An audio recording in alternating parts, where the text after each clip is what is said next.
الرحمن الرحيم পরম করুণাময় ও অসীম দয়ালু আল্লাহর নামে শুরু করছি।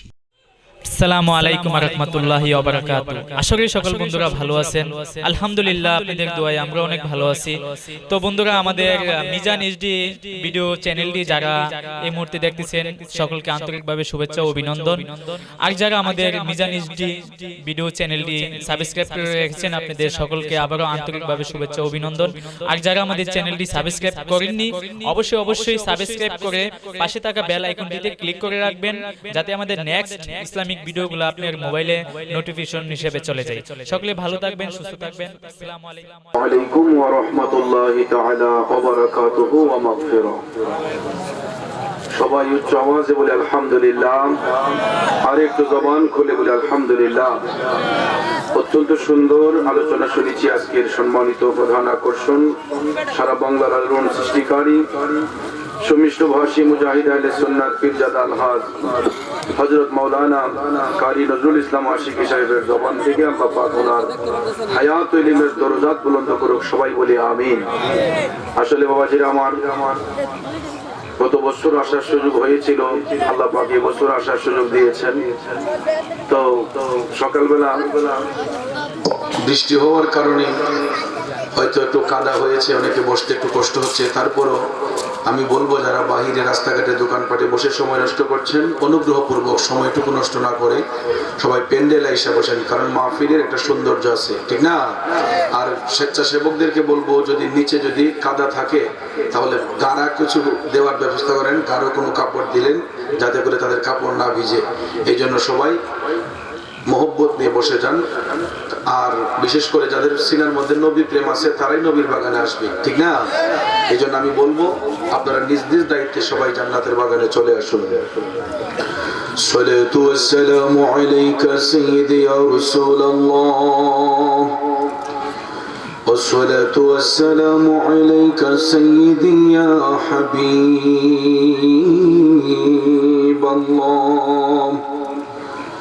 والصلاة والسلام عليك سيدي يا نور الله، الصلاة والسلام عليك سيدي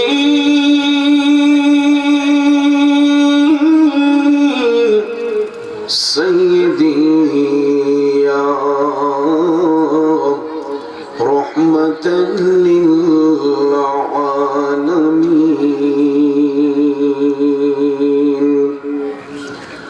أعوذ بالله من الشيطان الرجيم. بسم الله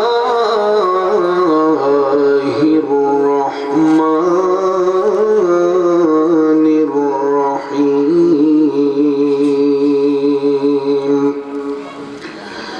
الحمد لله الملك الجبار العزيز الغفار الكريم الستار مولج الليل في النهار مجري الفلك في البحار ورازق الضود في الكفر. أشهد أن لا إله إلا الله وحده لا شريك له، شهادة تنجي قائلها من عذاب النار.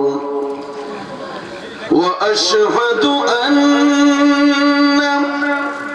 سيدنا ونبينا وشفيعنا وحبيبنا ومولانا محمدا عبده ورسوله وعلى آله وأصحابه وأهل بيته وشهداء محبته وأولياء ملته وعلماء أهل السنة والجماعة والناس أجمعين. فقد قال الله تعالى في عز وجل كلامه المجيد والفرقان الحميد: إن الله وملائكته يصلون على النبي يا أيها الذين آمنوا صلوا عليه وسلموا تسليما. اللهم صل على مولانا محمد وعلى آل سيدنا مولانا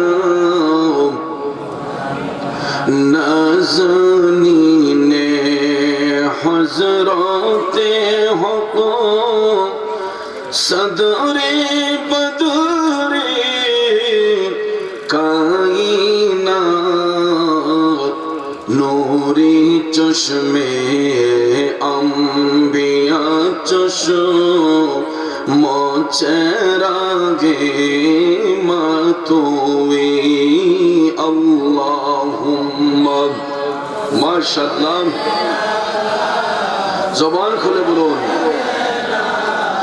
মাওলানা মুহাম্মদ ওয়া আলা আলি সাইয়্যিদিনা মাওলানা। আমার ভাইরা বন্ধুরা বাবারা, আজকের এই তৃতীয় বার্ষিক ওয়াজ ও দুয়ার মাহফিল কবরবাসীর রুহের মাগফিরাত কামনার্থের মাহফিল, ঠিক না বেঠি? বন্ধুরা আমার, বাবাজিরা গো, হয়তো আজকের এই মাহফিল আমার আপনার জীবনের শেষ মাহফিল হয়ে যেতে পারে। চিন্তা করে দেখুন, গত দ্বিতীয় বার্ষিক মাহফিলে অনেকেই জান্নাতের বাগানে ছিলেন, আজকের এই তৃতীয় বার্ষিক মাহফিলে হয়তো অনেকেই 3.5 হাত কবরে, ঠিক কিনা? আমার বন্ধুরা, আগামী চতুর্থ বার্ষিক মাহফিল আসার আগে গো, আমি চৌধুরী চলে যেতে পারি, আপনি চলে যেতে পারেন। মালাকুল মউত আজরাইল যখন হাজির হয়ে যাইব রে, একটা সেকেন্ডের অনুমতি কাউকে দিবে না। কথা বলেন ঠিক না বেঠি? এই জন্য কবি বলেছেন, তুই মরিলে কান্দিবে কয়জন ওরে মন, তুই মরিলে কান্দিবে কয়জন, যখন আন্ধার ঘরে শুয়াইবে মাটির দেহ মাটি খাবে, ছিন্ন রবে মায়ারি বন্ধু,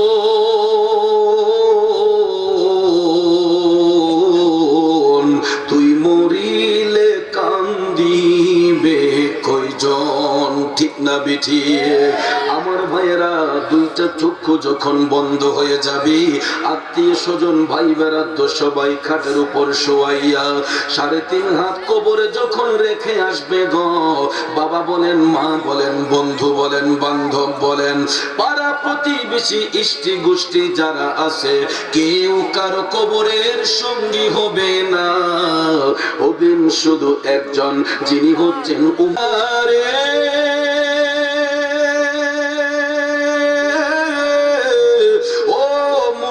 বাবারা, আমার সম্মানিত মা বোনরা যারা শুনছেন গো, যেই নবী কবরের সাথী, হাসরের সাথী, মিজানের সাথী, ফুলসিরাতের সাথী, ইহকালের সাথী, পরকালের সাথী, এই জিন্দা নবীর দরুদ শরীফ পড়লে আমার আল্লাহ বেজার না খুশি।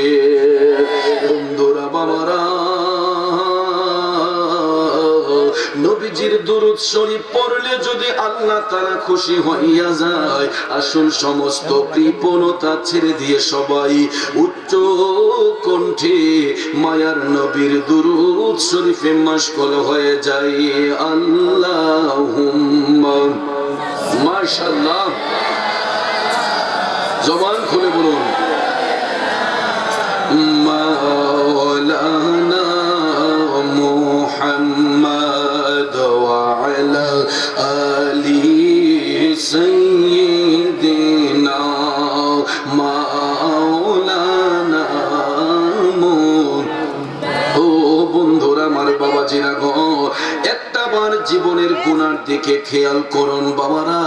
গুনাহ করতে করতে জীবনটাকে ধ্বংস করে দিয়েছি, যেই দিকে তাকাই শুধু গুনাহ আর গুনাহ। যুবক বন্ধুরা, ও মুরব্বী বাবারা, জন্মগ্রহণ করার পরে এই পর্যন্ত আমি আপনি শয়তানের ধোঁকায় পড়িয়া এমন কিছু পাপের কাজ করেছি, এমন কিছু অন্যায় করেছি। একটা পাপ যদি সমাজের মধ্যে প্রকাশ করা হইতো, লজ্জায় এই মুখটা আর সমাজে দেখাতে পারতাম না। এত অন্যায় করার পরেও, অপরাধ করার পরেও দয়াল আল্লাহ আমাকে আপনাকে সুস্থ রেখেছেন, সাবলীল রেখেছেন একটা মাত্র কারণে। আমাদের পরিচয়, আমরা আদম সন্তান।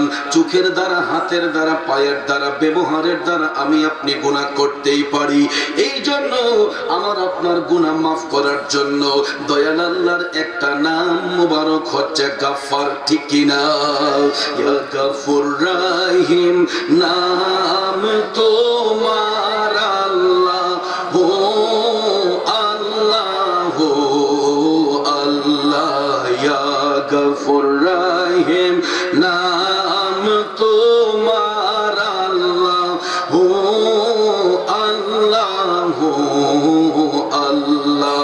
বাবাজিরা, আমরা হলাম গুনাহগার, আল্লাহ তাআলার নাম মোবারক হচ্ছে গাফফার। ও যুবক বন্ধুরা, ও মুরব্বী বাবারা, গাফফার শব্দের অর্থই হচ্ছে ক্ষমাকারী। বান্দারা গুনাহ করলে আমার আল্লাহ গাফফার নামের গুণে বান্দার গুনাহ ক্ষমা করে। যেহেতু দয়াল আল্লাহ গাফফার নামের গুণে আমার আপনার গুনাহ ক্ষমা করে গো, এই জবানটা দিয়ে আমার আল্লাহর প্রশংসার প্রয়োজন আছে না নাই? তাহলে চক্ষুটা বন্ধ করে আপন আপন কলবের মধ্যে ধাক্কা দিয়া সবাই একটু প্রেমের সুরে, প্রেমের আওয়াজে দয়াল আল্লাহর জিকিরে মশগুল হয়ে যায়।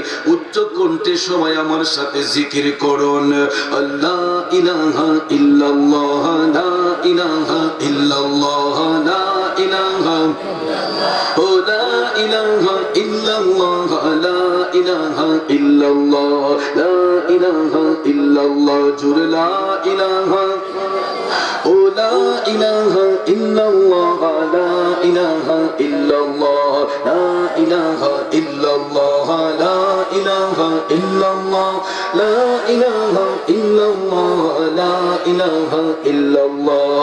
হাসবি রব্বি জাল্লাল্লাহ, মা ফি কলবি গায়রুল্লাহ, হাসবি রব্বি জাল্লাল্লাহ, মা ফি কলবি গায়রুল্লাহ। নূর মুহাম্মদ সাল্লাল্লাহ, নূর মুহাম্মদ সাল্লাল্লাহ, লা ইলাহা ইল্লাল্লাহ, লা ইলাহা ইল্লাল্লাহ, জুরে লা ইলাহা, ও লা ইলাহা ইল্লাল্লাহ, লা ইলাহা ইল্লাল্লাহ, লা ইলাহা ইল্লাল্লাহ। আনতাল হাদি আনতাল হক, লাইসাল হাদি ইল্লা হু, আনতাল হাদি আনতাল হক, লাইসাল হাদি ইল্লা হু। হক হক হক আল্লাহ আল্লাহ, রব রব রব সুবহানাল্লাহ, লা ইলাহা হক, লা ইলাহা, জুরে লা ইলাহা ইল্লাল্লাহ, লা ইলাহা ইল্লাল্লাহ, লা মা'জুদা ইল্লাল্লাহ, লা মাকসুদা ইল্লাল্লাহ, লা মাশহুদা ইল্লাল্লাহ, لا معبود إلا الله لا إله إلا الله لا إله إلا الله لا إله لا إله إلا الله لا إله إلا الله لا إله إلا الله لا إله إلا الله لا إله إلا الله لا إله إلا الله لا إله لا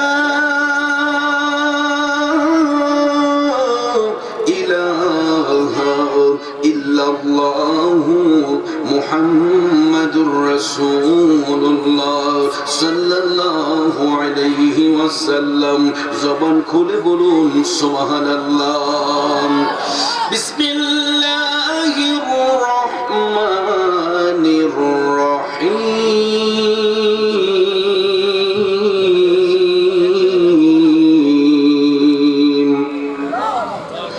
ইয়া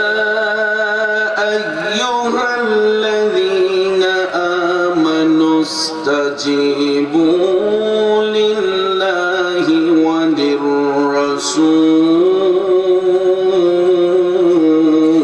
وللرسول إذا دعاكم لما يحييكم صدق الله العظيم وصدق رسوله النبي الحبيب الكريم ونحن على ذلك من الشاهدين والشاكرين والحمد لله رب العالمين ربي صل وسلم وبارك عليهم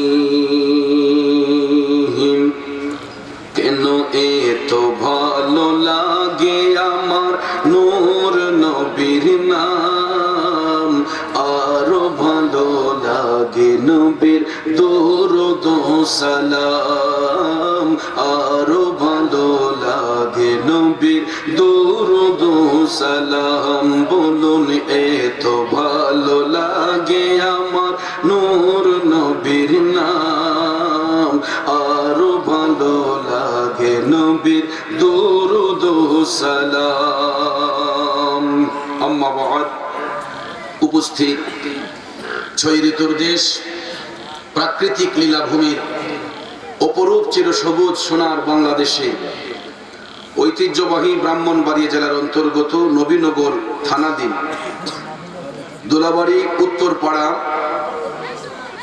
গ্রামবাসী ও যুব সমাজের উদ্যোগে কবরবাসীর রুহের মাগফিরাত কামনার্থে আয়োজিত আজকের এই তৃতীয় বার্ষিক ওয়াজ ও দোয়ার মাহফিল তথা সুন্নি মহাসম্মেলন 2019 ইংরেজি সনের সম্মানিত সভাপতি নবীনগর পৌরসভার মাননীয় মেয়র আমাদের সকলের প্রিয় মুখ আমার অত্যন্ত কাছের শ্রদ্ধাভাজন বড় ভাই বিশিষ্ট সমাজসেবক বিশিষ্ট দানবীর জননেতা মোহাম্মদ মাইনুদ্দিন মাইনু ভাই সাহিব আজকের মাহফিলের সহসভাপতি দোলাবাড়ির কৃতি সন্তান মোহাম্মদ মুখলিসুর রহমান রিজভী সাহিব যিনি আজকের মাহফিলের সম্মানিত প্রধান অতিথি নবীনগর পৌর আওয়ামী লীগের সম্মানিত সভাপতি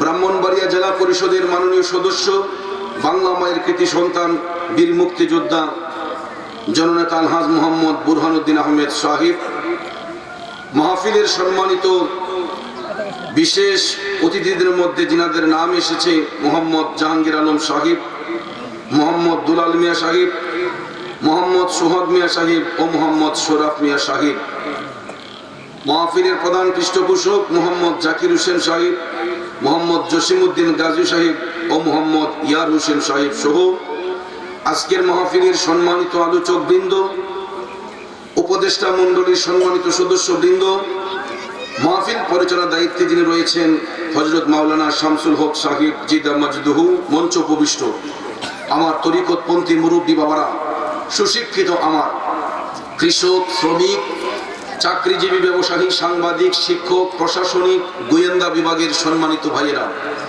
স্কুল কলেজ ইউনিভার্সিটি মাদ্রাসায় পড়ুয়া ছাত্র ভাইয়েরা পর্দার অন্তরাল থেকে বসে বসে শুনছেন সম্মানিত আবেদা সোয়ালেহা আমার দিন দরদি শ্রদ্ধিয়ান মা ও বোনেরা, আবারও সালাম, আসসালামু আলাইকুম ওয়া রাহমাতুল্লাহি ওয়া বারাকাতুহু ওয়া মাগফিরাহ।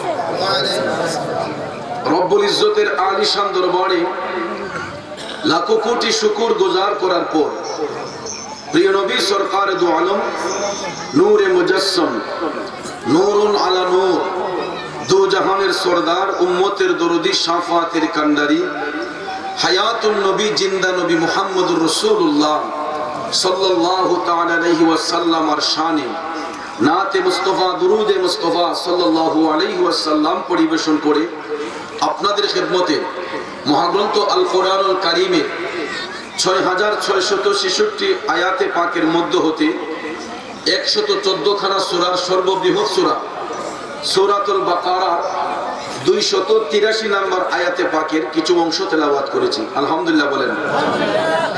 বাবাজিরা আমার, খুব অল্প সময়ে আয়াতে পাকের মূল অর্থ তাফসীরের ভাষায় কিছু আলোচনা এসেছে। এগুলো উপস্থাপন করার পরে আপনারা পোস্টারে আমাকে যে বিষয় দিয়েছেন মা ও কবর, এখানে কিন্তু দুইটা বিষয়, একটা হলো মা আর একটা কবর। তো একজন বক্তার মাহফিলের সময় থাকে 2 থেকে 2.5 ঘন্টা সময় বা 1.5 ঘন্টা সময়, ঠিক না ঠিক? এই এক একটা বিষয়ের উপর আমল করতে বলে সারা রাত চলে গেলেও এক একটা বিষয়ের আমল আলোচনা করে শেষ করা যাবে না, ঠিক না ঠিক?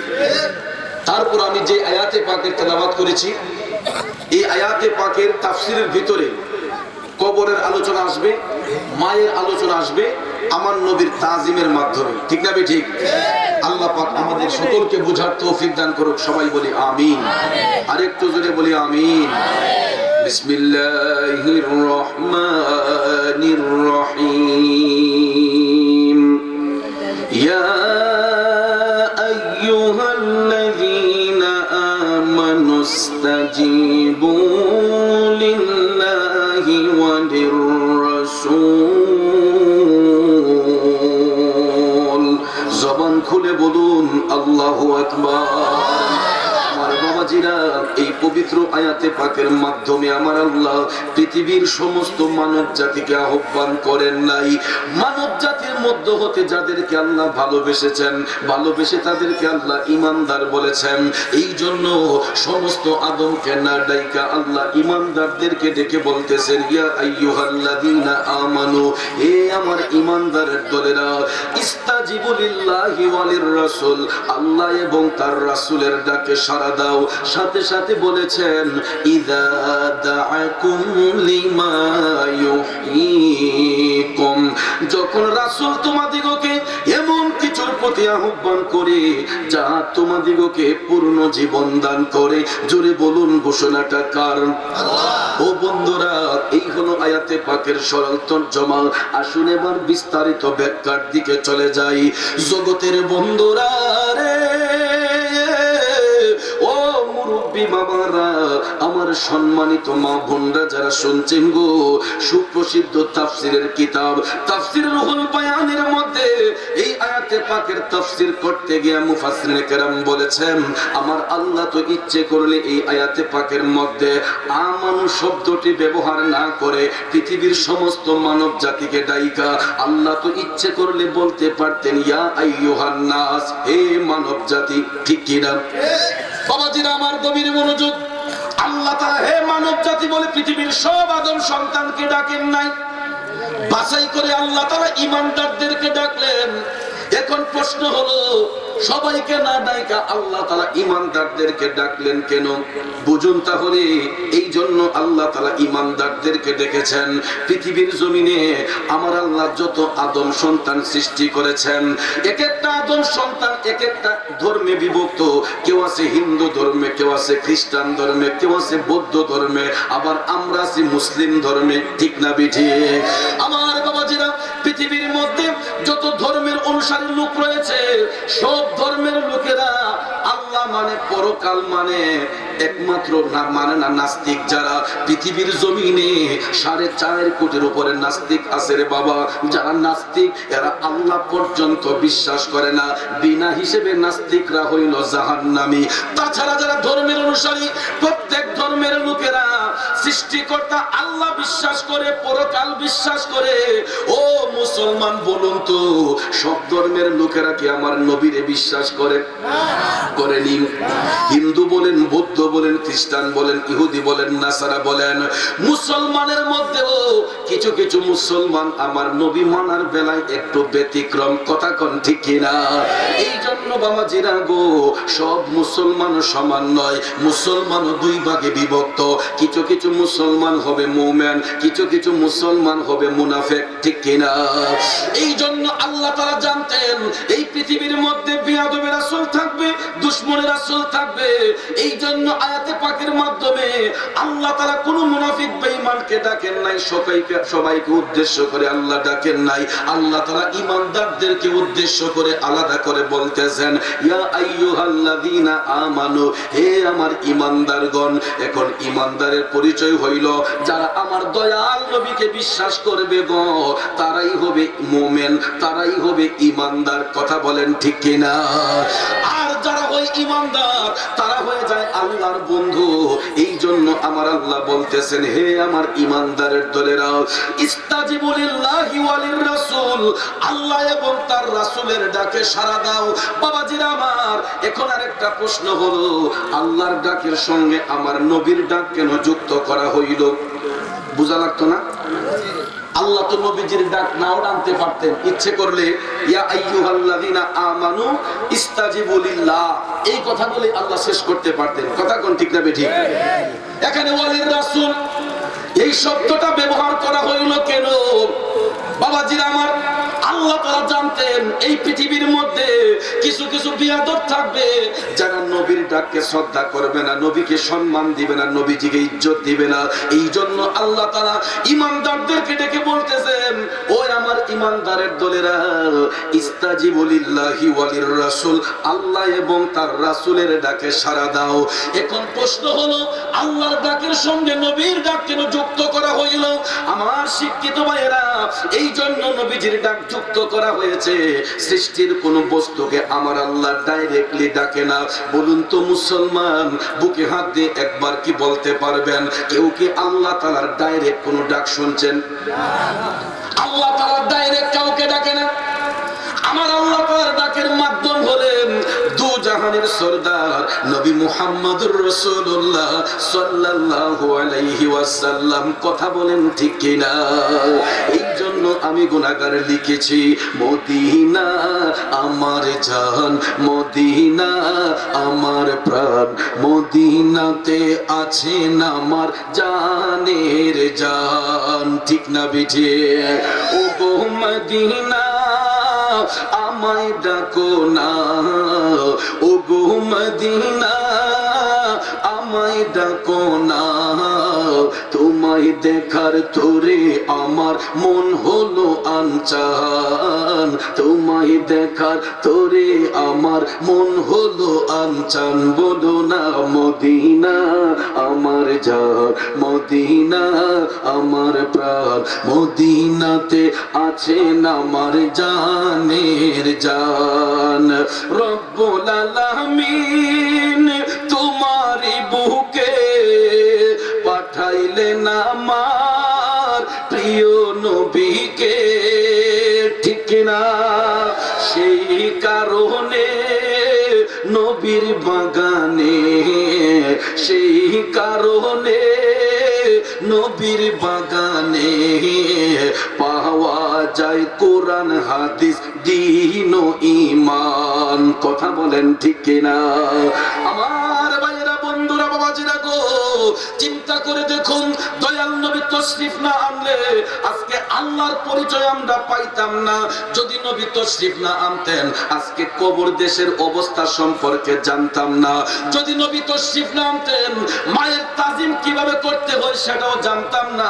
যদি নবী তশরিফ না আনতেন আজকে এই ৮০,০০০ আলমের সম্মান হইতো না, ৭ আসমান ৭ জমিনের সম্মান হইতো না। একমাত্র হয়েছে আমার দয়াল নবীর কারণে। কথা বলেন ঠিক কিনা? এই জন্য কবি বলেছেন, নবীকে ভালোবাসা ঈমানের দাবি, যাতে অটল ছিলেন নবীর সাহাবী। ও ধম মোরা চাই না দিন রাত, সর্বদা গাইতে থাকো প্রিয় নবীর শান, সর্বদা গাইতে থাকো প্রিয় নবীর শান। কথা বলেন ঠিক না বিঠে? ওই নবীর গোলামি যারা করবে গো, দুনিয়া তো তাদের শান্তি, কবরও তাদের শান্তি, ঠিক না বিঠিক? যারা ওই নবীর গোলামি করবে না, দুনিয়া তো তারা অপমানিত, কবরও তারা লাঞ্ছিত, এরা দুই জাহানের মধ্যে হতভাগ্য। আর যারা নবীর গোলামি করবে তারা দুই জাহানের মধ্যে সম্মানিত। কথা বলেন ঠিক কিনা? বাবাজিরা আমার, বন্ধুরা আমার, এমন নবীর গোলাম হইয়া দুনিয়াতে আসলাম, কেন নবীর গোলামি করবেন না? অবশ্যই করতে হবে, কারণ নবী হচ্ছেন নবীদের নবী, দু জাহানের সরদার। ওই নবীকে আমার আল্লাহ তাআলা স্বয়ং রাজি হইয়া এমন একটা উপাধি দিয়েছেন, এই উপাধিটা হইছে হাবিবুল্লাহ। ঠিক না বেঠিক? পৃথিবীর জমিনে আল্লাহ তাআলা 1,24,000 মতান্তরে 2,24,000 নবী রাসূল পাঠাইলেন। কই কোন নবীকে তো আল্লাহ তাআলা হাবিবুল্লাহ বলে ডাকেন নাই, একমাত্র ডেকেছেন আমাদের নবীকে। ঠিক না বিঠিক? এই জন্য ভাইরা আমার, কবি বলতেছেন, মুলক কৌনাইন মে আম্বিয়া তাজদার, মুলক কৌনাইন মে আম্বিয়া তাজদার, তাজদার রুকা আকা হামারা নবী। জোরে জোরে কন্যা ইয়া রাসূলুল্লাহ। আমার নবীর মতো কোন নবী নাই, আমার নবীর মতো কোন নবী নাই, আমার দয়াল নবী দু জাহানের সরদার। এই জন্য আল্লাহ তাআলা ওই হাবিবকে, আপন হাবিবকে আল্লাহ বলেছেন হাবিবুল্লাহ। হাবিবুল্লাহ বলিয়া আমার আল্লাহ তাআলা বন্ধুর সঙ্গে এমন একটা জায়গার মধ্যে গিয়া সাক্ষাৎ করলেন গো, যেই জায়গার মধ্যে অন্য কোন নবী রাসূলের আগমন হয় নাই। কথা বলেন ঠিক না বেঠিক? এই জন্য 14 শতাব্দীর মুজাদ্দিদ দ্বীন ও মিল্লাত, আজিমুল বারাকাত, সাইয়্যিদুনা ইমাম আলা হযরত আহমদ রেজা খান ফাজিল বেরলভী রাহমাতুল্লাহ আলাইহি, উনার লিখিত কিতাব হাদায়ায়ে বখশিশের মধ্যে চমৎকার ভাষায় তিনি উল্লেখ করেছেন, আসমানো হিউ পর সব নবী রহগে अर्श आज़म पे पहुंचा हमारा नबी। আমার ভাইরা, আল্লাহ হযরত বলতেছেন, সমস্ত নবীগণের কাঁধের মধ্যে জিনার কদম মোবারক, তিনি হচ্ছেন আমাদের নবী রাহমাতাল লিল আলামিন। ওই নবী কোথায় যায়? আরশ আযম পে পৌঁছা হামারা নবী। সাত আসমান পাড়ি দিয়া দয়াল নবী যখন আরশ মুআল্লার কাছাকাছি, আমার আল্লাহ তাআলা কুদরতের জবান দিয়া বলতেছেন, উদনু মিন্নি ইয়া হাবিবি, ও বন্ধু গো, আরেকটু কাছে আসুন, কাছে আসুন। আরো জোরে কোন, ওরে আরশ আজিম পারি দিয়া খোদা তাআলার কাছে গিয়া, উদনু মিন্নি ইয়া হাবিবি, দয়াল নবী শুনতে পান, আমি পাপী অপরাধী গাইব কি নবীজির শান। ইয়া রাসূলুল্লাহ ইয়া হাবিবাল্লাহ, ইয়া রাসূলুল্লাহ ইয়া হাবিব। কষ্ট হচ্ছে আমার বাবাজিরা, কেন কথাটা বললাম? শুধু এই জন্য বলেছি, আমরা কেমন নবীর উম্মত হইলাম শুনুন। ওই নবী যখন আরশ মুআল্লার কাছাকাছি, আল্লাহ তাআলা ডাক দিয়া কয়, প্রাণের হাবিব গো, আরেকটু কাছে আসুন, কাছে আসুন। আমার কামলিওয়ালা নবীজি পবিত্র জুতা মোবারক খুলিয়া আমার আল্লাহ তাআলার আরশের মধ্যে উঠতে চাইলেন। আমার আল্লাহ ডাক দিয়া কয়, হাবিব ও বন্ধু গো, কেন আপনার জুতা মোবারক রেখে আমার আরশের মধ্যে উঠতেছে? দয়াল নবী ডাক দিয়া কয়, আল্লাহ, কেমনে আমি রাসূল আপনার আরশ মুআল্লায় জুতা নিয়ে উঠি? আল্লাহ গো, আপনি তো মূসাকে নির্দেশ দিয়েছিলেন জুতা খুলে তুর পাহাড়ে ওঠার জন্য, ঠিক কিনা? দয়াল নবী ডাক দিয়া কয়, আল্লাহ আমি রাসূল কেমনে আপনার মহান আরশের মধ্যে জুতা নিয়ে উঠি? আমার আল্লাহ ডাক দিয়া কয়, হাবিব আমি এই জন্য মূসাকে জুতা খুলে উঠতে বলেছিলাম, মূসা তো আমি আল্লাহর নূরের তাজাল্লি সইতে পারবে না, এই জন্য জুতা করে মূসাকে তুর পাহাড়ে উঠাইয়া আমি আমার মূসার পায়ের কারণে তুর পাহাড় দণ্ড করেছি, আর আপনি বন্ধুকে এই জন্য জুতা মুবারক নিয়ে উঠতে বলেছি। হাবিব গো, আমার আরশ মুআল্লা আপনি বন্ধু নবীর জুতা মুবারকের ধুলির অপেক্ষা করতেছে। আরেকটু জোরে বলুন সুবহানাল্লাহ, হাত তুলে বলুন ইয়া রাসূলুল্লাহ, আরেকটু জোরে বলুন ইয়া হাবিবাল্লাহ। আমার আল্লাহ ডাক দিয়া কই, বন্ধু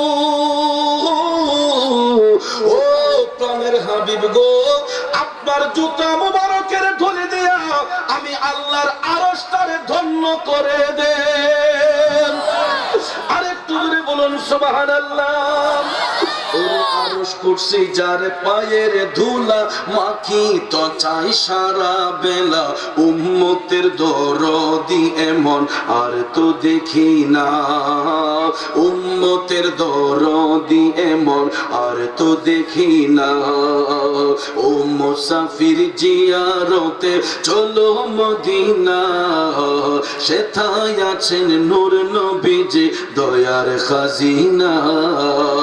কষ্ট হচ্ছে আমার ভাইয়েরা, চিন্তা করে দেখুন, যেই নবীর জুতা মুবারকের ধুলিতে আমার আল্লাহ তাআলার আরশ মুআল্লা ধন্য হয়ে যায়, বাবাজিরা ওই নবী চিনা দরকার আছে না নাই? কথা কোন আছে না নাই? তাহলে শুনুন, এই জন্য মুফাসসিরিনে কেরাম বলতেছেন, আল্লাহর পক্ষ থেকে দুজাহানের বাদশা নবী যখন কাউকে ডাক দিব, ওই ব্যক্তি নামাজরত অবস্থায় থাকুক, ওজিফা লিপ্ত অবস্থায় থাকুক, ব্যক্তিগত কাজের মধ্যে থাকুক, সর্বাবস্থায় যখনই দয়াল নবীর ডাক চলে আসবে, সমস্ত ইবাদত বন্দেগী ছেড়ে দিয়া আমার নবীর ডাকে সাড়া দেওয়া হইছে জরুর। আল্লাহু আকবার। কথা বুঝতেছেন আপনারা? মুফাসসিরিনে কেরাম বলতেছে, আল্লাহর পক্ষ থেকে নবীজি যখন কাউকে ডাক দিব, ওই ব্যক্তি নামাজরত অবস্থায় থাকুক, ওজিফা লিপ্ত অবস্থায় থাকুক, ব্যক্তিগত কাজে থাকুক, সর্বাবস্থায় নবীর ডাকে সাড়া দেওয়া হচ্ছে জরুর। তাহলে এই বিষয়গুলো বোঝা দরকার আছে নি? আমার বাবাজিরা, এই বিষয়টা বুঝতে হলে, জানতে হলে সাহাবায়ে কেরামের জীবন পদ্ধতি অনুশীলন করতে হবে। আসুন আমার বন্ধুরা গো, আমরা এখন জেনে নেব কিভাবে সাহাবায়ে কেরাম আমার নবীকে তাজিম করেছেন, কিভাবে তারা আমার নবীর প্রতি শ্রদ্ধাশীল ছিলেন। এ বন্ধুরা, আমার বাবাজিরা, মিশকাত শরীফের রিওয়ায়াত দ্বারা প্রমাণ, কোন মন গড়া কথা বলে বিভ্রান্ত করতে চাই না, সহিহ মিশকাত শরীফ দ্বারা প্রমাণিত বাবাজিরা, আমার নবীর একজন সাহাবী যিনি আমার নবীর গোলামিতে মাশগুল ছিলেন, ওনার নাম হচ্ছে হযরতে উবাই ইবনে কাব রাদিয়াল্লাহু তাআলা আনহু। আল্লাহু আকবার কোন। সাহাবী উবাই ইবনে কাব রাদিয়াল্লাহু তাআলা আনহু নবীর গোলামিতে মাশগুল। তিনি কি করলেন দেখুন, আপন ঘরের মধ্যে তিনি নবীর প্রেম অন্তরে নিয়ে নামাজের মধ্যে দাঁড়াইলেন। কিসে? সাহাবী উবাই ইবনে কাব নামাজ পড়তে দাঁড়াইলেন। ঠিক সেই মুহূর্তে বাহির থেকে আমার কামলিওয়ালা নবীজি আপন উম্মতের নাম ধরে ডাক দিলেন, উবাই ইবনে কাব। নবীজি ডাক দিলেন বাহির থেকে। ওই মুহূর্তে দেখা যায় সাহাবী নামাজ পড়তেছেন। ও মুসলমান ভাইরা, আপনাদের কাছে আমি জানতে চাই, এই মুহূর্তে সাহাবীর নামাজটা বড় নাকি আমার নবীজির ডাকটা বড়? আস্তে কর, নবীর ডাক বড় না নামাজ বড়? কষ্ট আছে? কেন নবীর ডাক বড়? বাবাজিরা, আমার নামাজের চাইতে নবীর ডাক বড় কেন? মুসলমান, তাহলে শুনুন, তার আগে আরেকটা উত্তর দেন, বলুন তো, ঈমান বড় না আমল বড়? ঈমান বড় না আমল বড়? মৃত্যুর আগে একদিন পর্যন্ত আপনি আমল করতে করতে জীবনটা পার করে দেন, বলুন তো মুসলমান, ঈমান যদি না থাকে আপনার সারা জীবনের আমলের কোনো মূল্য আসেনি? কথা করা আসেনি? আপনি একটা তরকারি রান্না করার পরে সব ধরনের মশলা তরকারিতে দিলেন, একটা জিনিস ছাড়া। এই জিনিসটার নাম কি বলুন তো মুসলমান? লবণ যদি তরকারিতে না দেওয়া হয় ওই তরকারির স্বাদ বাড়বে না কমবে? মুসলমান, লবণ ছাড়া তরকারির যেমন কোনো স্বাদ হয় না, ঈমান ছাড়া আমলের কোনো মূল্য হয় না। কারণ বাবাজিরা আমার, যেই নামাজের জন্য আমরা ব্যস্ত হয়ে আছি গো, এই নামাজ হইছে আমল, আর আমার নবী হইছে ঈমান। কথা বলেন ঠিক কিনা? কারণ যেই নামাজ পড়ার জন্য পাগল পারা হয়ে থাকি, ওই নামাজে আমার নবীজির সালাম না দিলে নামাজ পর্যন্ত বাতিল হয়ে যায়। কথা কোন ঠিক কিনা? আমার ভাইয়েরা বন্ধুরা, এখন বলুন তো নামাজের মধ্যে নবীজির সালাম আছে না নাই? আমরা যখন দ্বিতীয় রাকাতে তাশাহুদ পাঠ করি, আত্তাহিয়াতু যখন পাঠ করি, আসসালামু আলাইকা আইয়ুহান নাবিয়্যু, এই শব্দটা বলি কি বলি না? ও মুসলমান বাবাজিরা, ও যুবক ভাইয়েরা, এই শব্দটা বাদ দিয়া নামাজ পড়লে নামাজ শুদ্ধ হবে না অশুদ্ধ হবে? এখন বলুন, এখানে যে সালাম দিলেন নবীজিরে দিলেন নাকি অন্য কাউরে? অন্য কেউরে নামাজে সালাম দিলে নামাজ হইবনি। নবীজিরে সালাম না দিলে নামাজ হবে না। বন্ধুরে, যেই নবীরে সালাম না দিলে নামাজ হয় না, ওই নবী যখন ডাক দিব নামাজ ছেড়ে দিয়া নবীর ডাকে সাড়া দেওয়া দরকার আছে কিনা? কিন্তু এখন সাহাবী কি করলেন দেখুন। উবাই ইবনে কাব সাহাবী কিন্তু নামাজটা ভাঙ্গেন নাই, তিনি নামাজের মধ্যে রয়ে গেলেন। মিশকাত শরীফ দ্বারা প্রমাণ। এ বন্ধুরা, সাহাবী উবাই ইবনে কাব তিনি নামাজেই রয়ে গেলেন।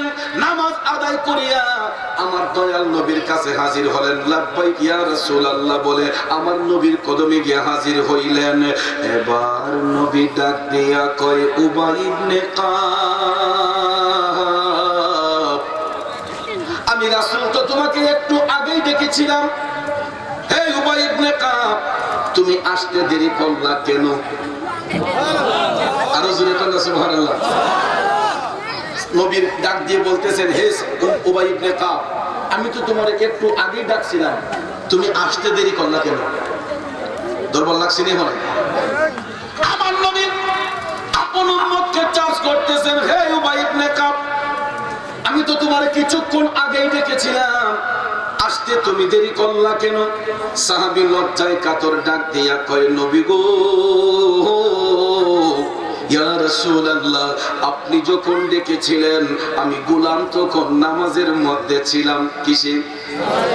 ইয়া রাসূলুল্লাহ, নবী গো, আপনি যখন ডেকেছিলেন আমি গোলাম নামাজে ছিলাম। দয়াল নবী ডাক দিয়া কয়, হে উবাই ইবনে কাব, তুমি কি আল্লাহর কোরআন পড়ো নাই? ইস্তাজিবু লিল্লাহি ওয়া লির-রাসূল ইযা দাআকুম। আল্লাহু আকবার বলে। বাবাজিরা আমার, বন্ধুরা আমার গো, দয়াল নবী কোরআনে পাকের আয়াত পাঠ করে শোনায়া বলতেছেন, হে উবাই ইবনে কাব, তুমি কি আল্লাহর কোরআনের আয়াত পড়ো নাই? ইস্তাজিবু লিল্লাহি ওয়া লির-রাসূল, আল্লাহ এবং তার রাসূলের ডাকে সাড়া দিতে হয়।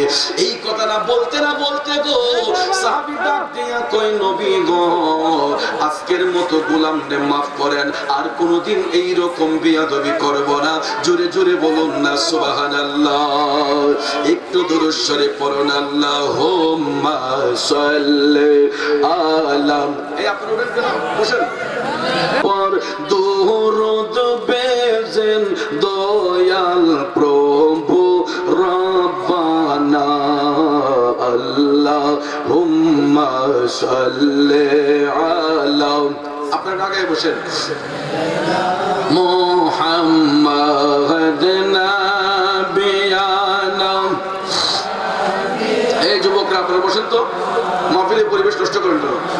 মুহাম্মাদ নাবিয়ানা শাফিয়ানা মাওলানা, দিন থাকিতে কর মনে রে পরকালের ভাবনা, হাইরে খালি হাতে যাবে চলে, সঙ্গে কিছুই যাবে না।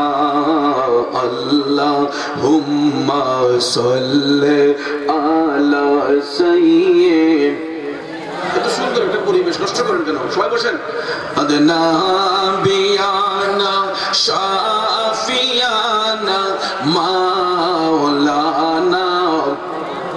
مهدنا بيانا شافيانا مولانا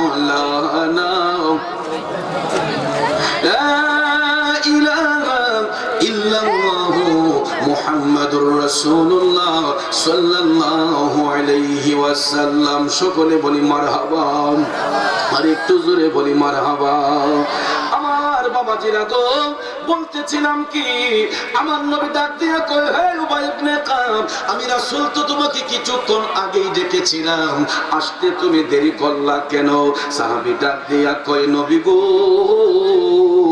আপনি যখন ডেকেছিলেন আমি গোলাম তখন নামাজের মধ্যে ছিলাম আমার দয়াল নবী ডাক দিয়া কয় হে উবাই ইবনে কাব তুমি কি আল্লাহর কোরআন পড়ো নাই ইস্তাজিবু লিল্লাহি ওয়া লির রাসূল ইযা দাআকুম নবী যখন এই আয়াত যখন পাঠ করে শোনাইলেন হে উবাই ইবনে কাব তুমি কি কোরআনের আয়াত পড়ো নাই আল্লাহ এবং রাসূলের পক্ষ থেকে যখন ডাক দেওয়া হবে সবকিছু ছেড়ে দিয়া তাদের ডাকে সাড়া দিতে হয় সাহাবী লজ্জায় কাতর ডাক দিয়া কয় নবী গো আজকের মতো গোলামদের মাফ করেন আর কোনোদিন এই রকম বেয়াদবি করব না বলুন বাবাজিরা আমার নবী বড় না নামাজ বড় তাই বলে নামাজ ছাড়া যাইব নি কথা কোন নামাজ ছাড়া যাইব অবশ্যই অবশ্যই নামাজ পড়তে হবে তবে মুসলমান যদি দু জাহানের শান্তি পেতে হয় ওই নামাজের মধ্যে নবীর তাজিম অন্তরে রাখতে হবে নামাজের মধ্যে নবীর তাজিম যদি না থাকে ওই নবীর প্রেম ভালোবাসা না থাকলে ওই নামাজ শুধু নামাজই থেকে যাবে ওই নামাজ দিয়ে আত্মার মধ্যে কোনো শান্তি আসবে না কথা বলেন ঠিক না বেঠে আর একটু দুরূদ শরীফ পড়ুন আল্লাহুম্মা সাল্লি এই ভাই সাহেব আপনারা বলবেন না আস্তে আল্লাহ আস্তে আল্লাহর রাস্তায় আপনারা বল দেনা বিয়ানাম পরিবেশটা আমরা নষ্ট করে কি পাইলেন আপনারা একটু কষ্ট করে বসেন তো সবাই আল্লাহুম্মা সাল্লি আলা সাইয়্যিদিনা আপনাদেরকে রিকোয়েস্ট করতেছি আপনারা সবাই বসে যান একটু আগে বসেন আদনা বিয়ানাম মাহফিলের স্বেচ্ছাসেবক যারা আছো তোমরা মাহফিলের লোকজনকে ভিতরে এনে বসাও মাদনা বিয়ানা শাফিয়ানা মাওলানা মুহাম্মদ আল্লাহুম্মা সাল্লি আলা সাইয়্যিদিনা মুহাম্মাদিনা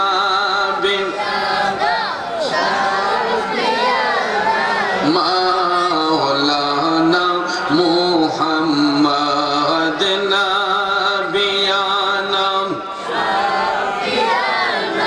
মাওলানা বাবাজিরা আমার কষ্ট হচ্ছে আপনাদের কারণ এত সুন্দর একটা পরিবেশ একটা মাহফিল এটা কিন্তু কোনো গানের মঞ্চ না ঠিক না বিধি এটা কোনো নাটকের মঞ্চ না এটা হচ্ছে আমার নবীর প্রেমের বাগান এবং এই বাগানটা আপনারা সাজাইছেন কবরবাসীদের রুহের মাগফিরাত কামনায় এখন যদি আমরা যদি ওই মাহফিল থেকে যদি আমরা যদি মনোমালিন্য দেখা দেয় ঝগড়াঝাটি যদি করি আমাদের কবরবাসীর রুহগুলা আমাদের উপর খুশি হইব না বেজার হইব এখন আমরা কি চাই যে আমাদের কবরবাসীর রুহগুলা আমাদের উপর নারাজ হোক যদি আপনারা চান যে তাদের রুহ আপনাদের প্রতি নারাজ হোক আমাদের প্রতি নারাজ হোক তাইলে এখন আমরা চিল্লাচিল্লি করে নিচ্ছি আমাদের সুবিধা নাই কি আপনারা কি এই মাহফিল কি সুন্দর রাখতে চান নাকি সুন্দর করতে চান তাইলে আমি আপনাদের পায়ে ধরে বলতেছি আপনারা সবাই সুন্দর করে বসে যান যারা বাহির আছেন আপনারা আইসা একটু আগে আগে বসেন ফাঁকা জায়গা থাকলে এখানে শয়তান এবর করে এই জন্য ফাঁকা জায়গা পূরণ করে একটু সুন্দর করে আগে আগে বসেন একটু জিকিরের মাধ্যমে লা ইলাহা ইল্লাল্লাহ লা ইলাহা মাশাআল্লাহ লা ইলাহা এক সাথে লা ইলাহা জোরে জোরে লা ইলাহা লা ইলাহা ইল্লাল্লাহ মুহাম্মাদুর রাসূলুল্লাহ সাল্লাল্লাহু আলাইহি ওয়াসাল্লাম। বলতেছিলাম কি আমার বাবাজিরা গো, নামাজ ছাড়া যাবে না, নামাজ অবশ্যই অবশ্যই পড়তে হবে, কিন্তু তার আগে নবীর তাজিমটা অন্তরে রাখতে হবে। এই জন্য কারণ আল্লাহ তাআলা পাক কোরআনের মধ্যে একবার নয়, দুইবার নয়, 82 বার নামাজের হুকুম দিয়েছেন। আকিমুস সালাতা ওয়া আতুজ যাকাত, তোমরা সালাত কায়েম করো, যাকাত প্রদান করো। কিন্তু 30 পারা কোরআনে কোন জায়গায় আল্লাহ তাআলা বলেন নাই যে ইকরাউস সালাত, তোমরা নামাজ পড়ো। আমার আল্লাহ নামাজ পড়ার শিক্ষা দেন নাই, আল্লাহ কায়েমের হুকুম দিয়েছেন। তাইলে পড়ার শিক্ষা দিলেন কে? জিনা পয়সা। নামাজ পড়ার শিক্ষা দিয়েছেন নবীজি, কায়েমের হুকুম দিয়েছেন আল্লাহ। ঠিক না বেঠে? আমি আপনি কত রাকাত ফরজ পড়ব, কত রাকাত ওয়াজিব পড়ব, কত রাকাত সুন্নাত পড়ব, কত রাকাত নফল পড়ব, কিভাবে আওয়াবিন পড়ব, জাহাজ পড়ব, সালাতুত তাসবিহ, সালাতুল হাজর, এই রকম নামাজ কোন সময় কত রাকাত কিভাবে আদায় করব, ওই শিক্ষা আল্লাহ তাআলা দেন নাই, ওই শিক্ষা দিয়েছেন মায়ার নবী, দয়ার নবীজি। কথা বলেন ঠিক না বেঠে? এই জন্য আমার ভাইয়েরা আমরা সবাই বলি নবীজির পাগল, আমরা মদিনার পাগল। মদিনারি দুলবালি মোর, মদিনারি দুলবালি মোর, নয়নের কাজল, আমরা নবীজির পাগল, আমরা মদিনার পাগল। আমার জিকির নবী নবী, দু চোখে মদিনার ছবি। ঠিক না? আমার জিকির নবী নবী, দু চোখে মদিনার ছবি, বুকের ভেতর ভেসে ওঠে মন আনন্দের ঢোল। আমরা নবীজির পাগল, আমরা মদিনার পাগল। ঠিক না বেঠে? এই জন্য আমরা নবীর পাগল। ওই নবী আমাদেরকে হালাল হারাম শিক্ষা দিয়েছেন, ওই নবী আমাকে আপনাকে পাক নাফাক শিক্ষা দিয়েছেন, ওই নবী আমাকে আপনাকে সত্যের সন্ধান দিয়েছেন। ঠিক কিনা বাবাজির আমার, বন্ধুরা আমার?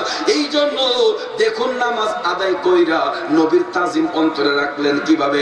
একজন সাহাবী, উনি হচ্ছেন বেলায়েতের সম্রাট শেরে খোদা হযরতে মাওলানা আলী রাদিয়াল্লাহু তাআলা আনহু। জোরে জোরে কন্যা সুবহানাল্লাহ। কিতাবের নাম জামিউল মুজিজাত, সহিহ riwayat দ্বারা প্রমাণ। দয়াল নবীর গোলামিতে মাশগুল ছিলেন হযরতে আলী। হযরত আলীকে সঙ্গে নিয়ে, সাহাবায়ে কেরামকে সঙ্গে নিয়ে মাকামে সুবহার মধ্যে আমার দয়াল নবীজি জোহরের নামাজ আদায় করলেন। কিসের নামাজ? ও সুন্নি মুসলমান মনোযোগ, সাহাবীদেরকে নিয়ে আমার দয়াল নবী জোহরের নামাজ আদায় করিয়া হযরত আলীকে আমার দয়াল নবী অনুমতি প্রদান করে একটা কাজ দেয়া বাইরে পাঠাইলেন। হযরত আলী দয়াল নবীর অনুমতি পাইয়া গো, তিনি যখন বের হয়ে গেলেন, রাস্তা দিয়ে হাঁটতেছেন, আর হযরত আলী মনে মনে ভাবতেছেন যে আসরের নামাজখানা আইসা আমি নবীজির সঙ্গে আদায় করব। বলুন তো উদ্দেশ্যটা ভালো না খারাপ? আজ যদি আপনার এলাকায় পিসা হুজুর আসেন, হুজুর যদি আপনার কোনো একটা কাজ দিয়া বুলাচং বাজারে পাঠান বা আপনার বাস বাজারে পাঠান, দেখবেন ভাই সাহেবরা ধারণা করে যে তাড়াতাড়ি কামটা সাইরা আসরের নামাজ দেখে আবার হুজুরের সাথে আদায় করবে। ঠিক আছে ঠিক? হযরত আলী নবীর গোলামি করতে বের হলেন। তিনি ভাবতেছেন যে আসরের নামাজ কার আমি নবীজির সঙ্গে আদায় করব। এই অন্তরে আশা নিয়ে হযরত আলী যখন বের হলেন, বাবাজিরা আমার, বন্ধুরা আমার, হযরত আলী দেখতেছেন কাজে যখন ব্যস্ত হয়ে গেলেন, এমন সময় দেখা যায় আকাশের সূর্যটা পশ্চিম আকাশে হেইলা গেছে। বাবাজিরা আমার, কিছুক্ষণ পরে যখন আজান হয়ে গেল, আসরের আজান হওয়ার সাথে সাথে আমার দয়াল নবী দেখতে পাইলেন হযরত আলী তখন পর্যন্ত নবীর কাছে আসেন নাই। হযরত আলী আসার আগেই আমার কামলিওয়ালা নবীজি আসরের নামাজ কেন আদায় করে ফেললেন। সুবহানাল্লাহ কোন। এইদিকে নবীজির সঙ্গে নামাজ পড়ার জন্য হযরত আলী পেরেশানিত হয়ে রওনা হয়ে গেলেন। খুব তাড়াতাড়ি আসলেন, কিন্তু আসার পরে দেখা যায় আমার দয়াল নবী নামাজ শেষ করে ফেললেন। হযরত আলী আসলেন, তখন পর্যন্ত তিনি নামাজ পড়েন নাই। বলুন তো এই খবর আমার নবীর কাছে আছে না নাই? থাকা সত্ত্বেও আমার আমার দয়াল নবী হযরত আলীর ঈমান পরীক্ষা করার জন্য মওলা আলীর কুলের মধ্যে মায়ার নবী দয়ার নবীজি পবিত্র মাথা মুবারক রেখে আমার নবীজি আরামে গেলেন। বাবাজিরা আমার হযরত আলী তো নামাজ পড়েন নাই, দয়াল নবী আমার আলীর কুলের মধ্যে আরামে চইলা গেলেন। এখন আপনারা বলুন তো ওই মুহূর্তে হযরত আলীর নামাজটা বড় নাকি আমার নবীজির আরামটা বড়? কথাটা বুঝা কইছেন না বুঝা? তাহলে আসরের নামাজ কয় রাকাত? আবার সব সাইডে হাত মাথা কয় না, সাইডে হাত পেলে তাহলে বেশ লাগবো, ঠিক না বেটি? বাবাজিরা আমার এটা বাইঙ্গা কই দিব, আর যদি কেউ সাইডে হাত করে তাহলে তো অসুবিধা, ঠিক না? এই সাইডে হাতের কথা বলাতে একটা কথা মনে হচ্ছে, শুনেন। এখনকার হুজুররা কিন্তু যাচাই বাছাই না, মুরব্বীদের মুখ দিয়ে শুনছি আগেকার হুজুররা পীর মাশায়েখগণ নাকি তারা দাওয়াত খাইতে গেলে যাচাই বাছাই করছে, ঠিক না বেটি? কোন বেনামাজির ঘরে বেআমলির ঘরে আল্লাহওয়ালা লোকজন বুজুর্গ ব্যক্তিরা কখনো দাওয়াত খায় নাই, কথা কোন ঠিক না বেটি? তো দুই বেনামাজি, জামাইও বেনামাজি স্ত্রীও বেনামাজি, এরা জীবনও কোনোদিন নামাজ পড়ছে না। এই দুই বেনামাজি মিল্লা হুজুরের দাওয়াত করছে এক বেলা ভাত খাই। হুজুর তো দাওয়াত কবুল করছে, দাওয়াত কবুল করে হুজুর যখন গেলেন তখন দেখবেন নামাজি ঘরের সুরত থাকে একরকম আর বেনামাজির ঘরের পরিবেশ থাকে একরকম, ঠিক না বেটি? হুজুর একে বড় ফাও দিয়ে বুঝালেছে আরে ইহান তো সমস্যা আছে। তখন এই ভদ্রলোকে জিজ্ঞাসা করে বাজানো আপনারা নামাজ পড়েন নিও? হুজুর এটা একটা কথা কইলেন, আমরা তো দুইজনে মিললই পড়ি। তখন হুজুরে কয় আচ্ছা কোন চান আজ্জা ফজরের নামাজ পড়ছেন নি? হুজুর আমরা দুইজনে পড়ছি। পরে হুজুর জানতে চাইলেন আচ্ছা বাজান কোন চান দিহি ফজরের নামাজ কয় রাকাত? এই কথা কইতই বেটার একটা সমস্যা লাগছে, আরে নামাজ তো পড়ছি না আসলে তো জানে না। এক দৌড় দেখেছে ম্যাডামের দেখো এই ভগল প্রশ্নের উত্তরই হুজুরে দিলাম, এক প্রশ্ন দিয়ে তো হুজুরে দিছে আটকে। কইটা কি হবে? আমারে কইয়া কইছে ফজরের নামাজ কয় রাকাত? ম্যাডামে করে আমার যে জীবন আমি জীবনে বসি আরে না কইলে তো হুজুরে খাইতো না, বা এটা তো কোন লাগবো। ম্যাডাম রে কইতেছে কোনা কয় রাখ কইতা তুমি দি কত কষ্ট করে ফাঁকশাক করছি, কম করে যদি না মানে এক কাম করেন 6 হাত নেন 8 হাত কইয়া দেন। ম্যাডাম মারছে কোন কত অত কমে মানবো? কয় দিয়া কত বাড়ায় কো আর কত বাড়ায় কো তাহলে এক কাম করেন গিয়া 10 জন মিলেই কর 12 হাত কইয়া দেন। তো দৌড় দাইছে হুজুরে দাঁড়ায় কো হুজুর হ্যাঁ আল্লাহ দিলে হুজুর খাওয়ান কিন্তু লাগবো। হুজুর কাকে কো বাজার নামাজ করে হাত ফজরের নামাজ করে হাত হুজুর আল্লাহ দিলে 12 রেহা কি নাউজুবিল্লাহ কইতেন না? আর একটু জোরে কোন নাউজুবিল্লাহ। এই কথা শোনার পরে হুজুর মারল ধমক, ধমকটা দিতে দেরি হইল। এই ভদ্রলোক আবার ফাঁক করাইতে দেরি হয় নাই।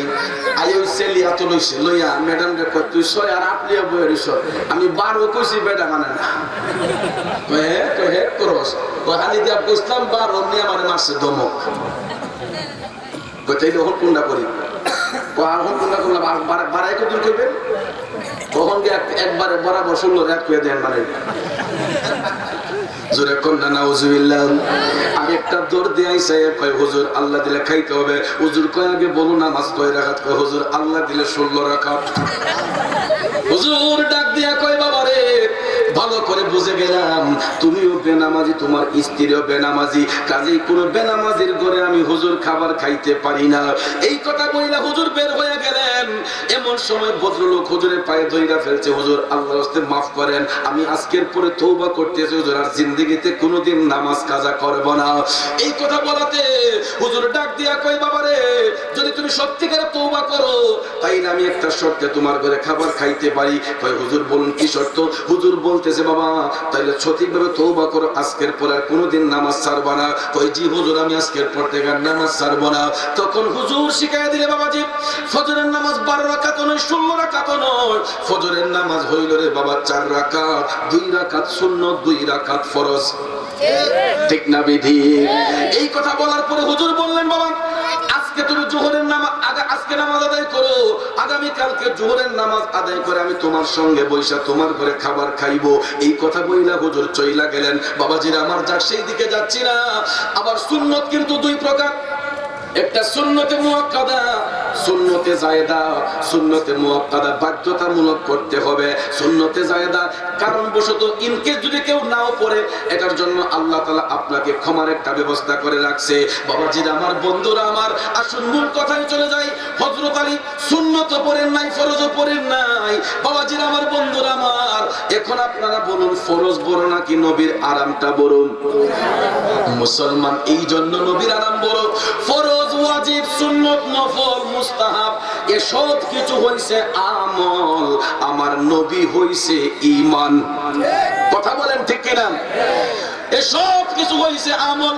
নামাজ, রোজা, তাসবিহ, তাহলিল, দিলা, কুলুব, দাড়ি, টুপি, জুব্বা, কুর্তা, আসকন, এই সব কিছু হইছে আমল, আর আমার নবী হইছে ঈমান।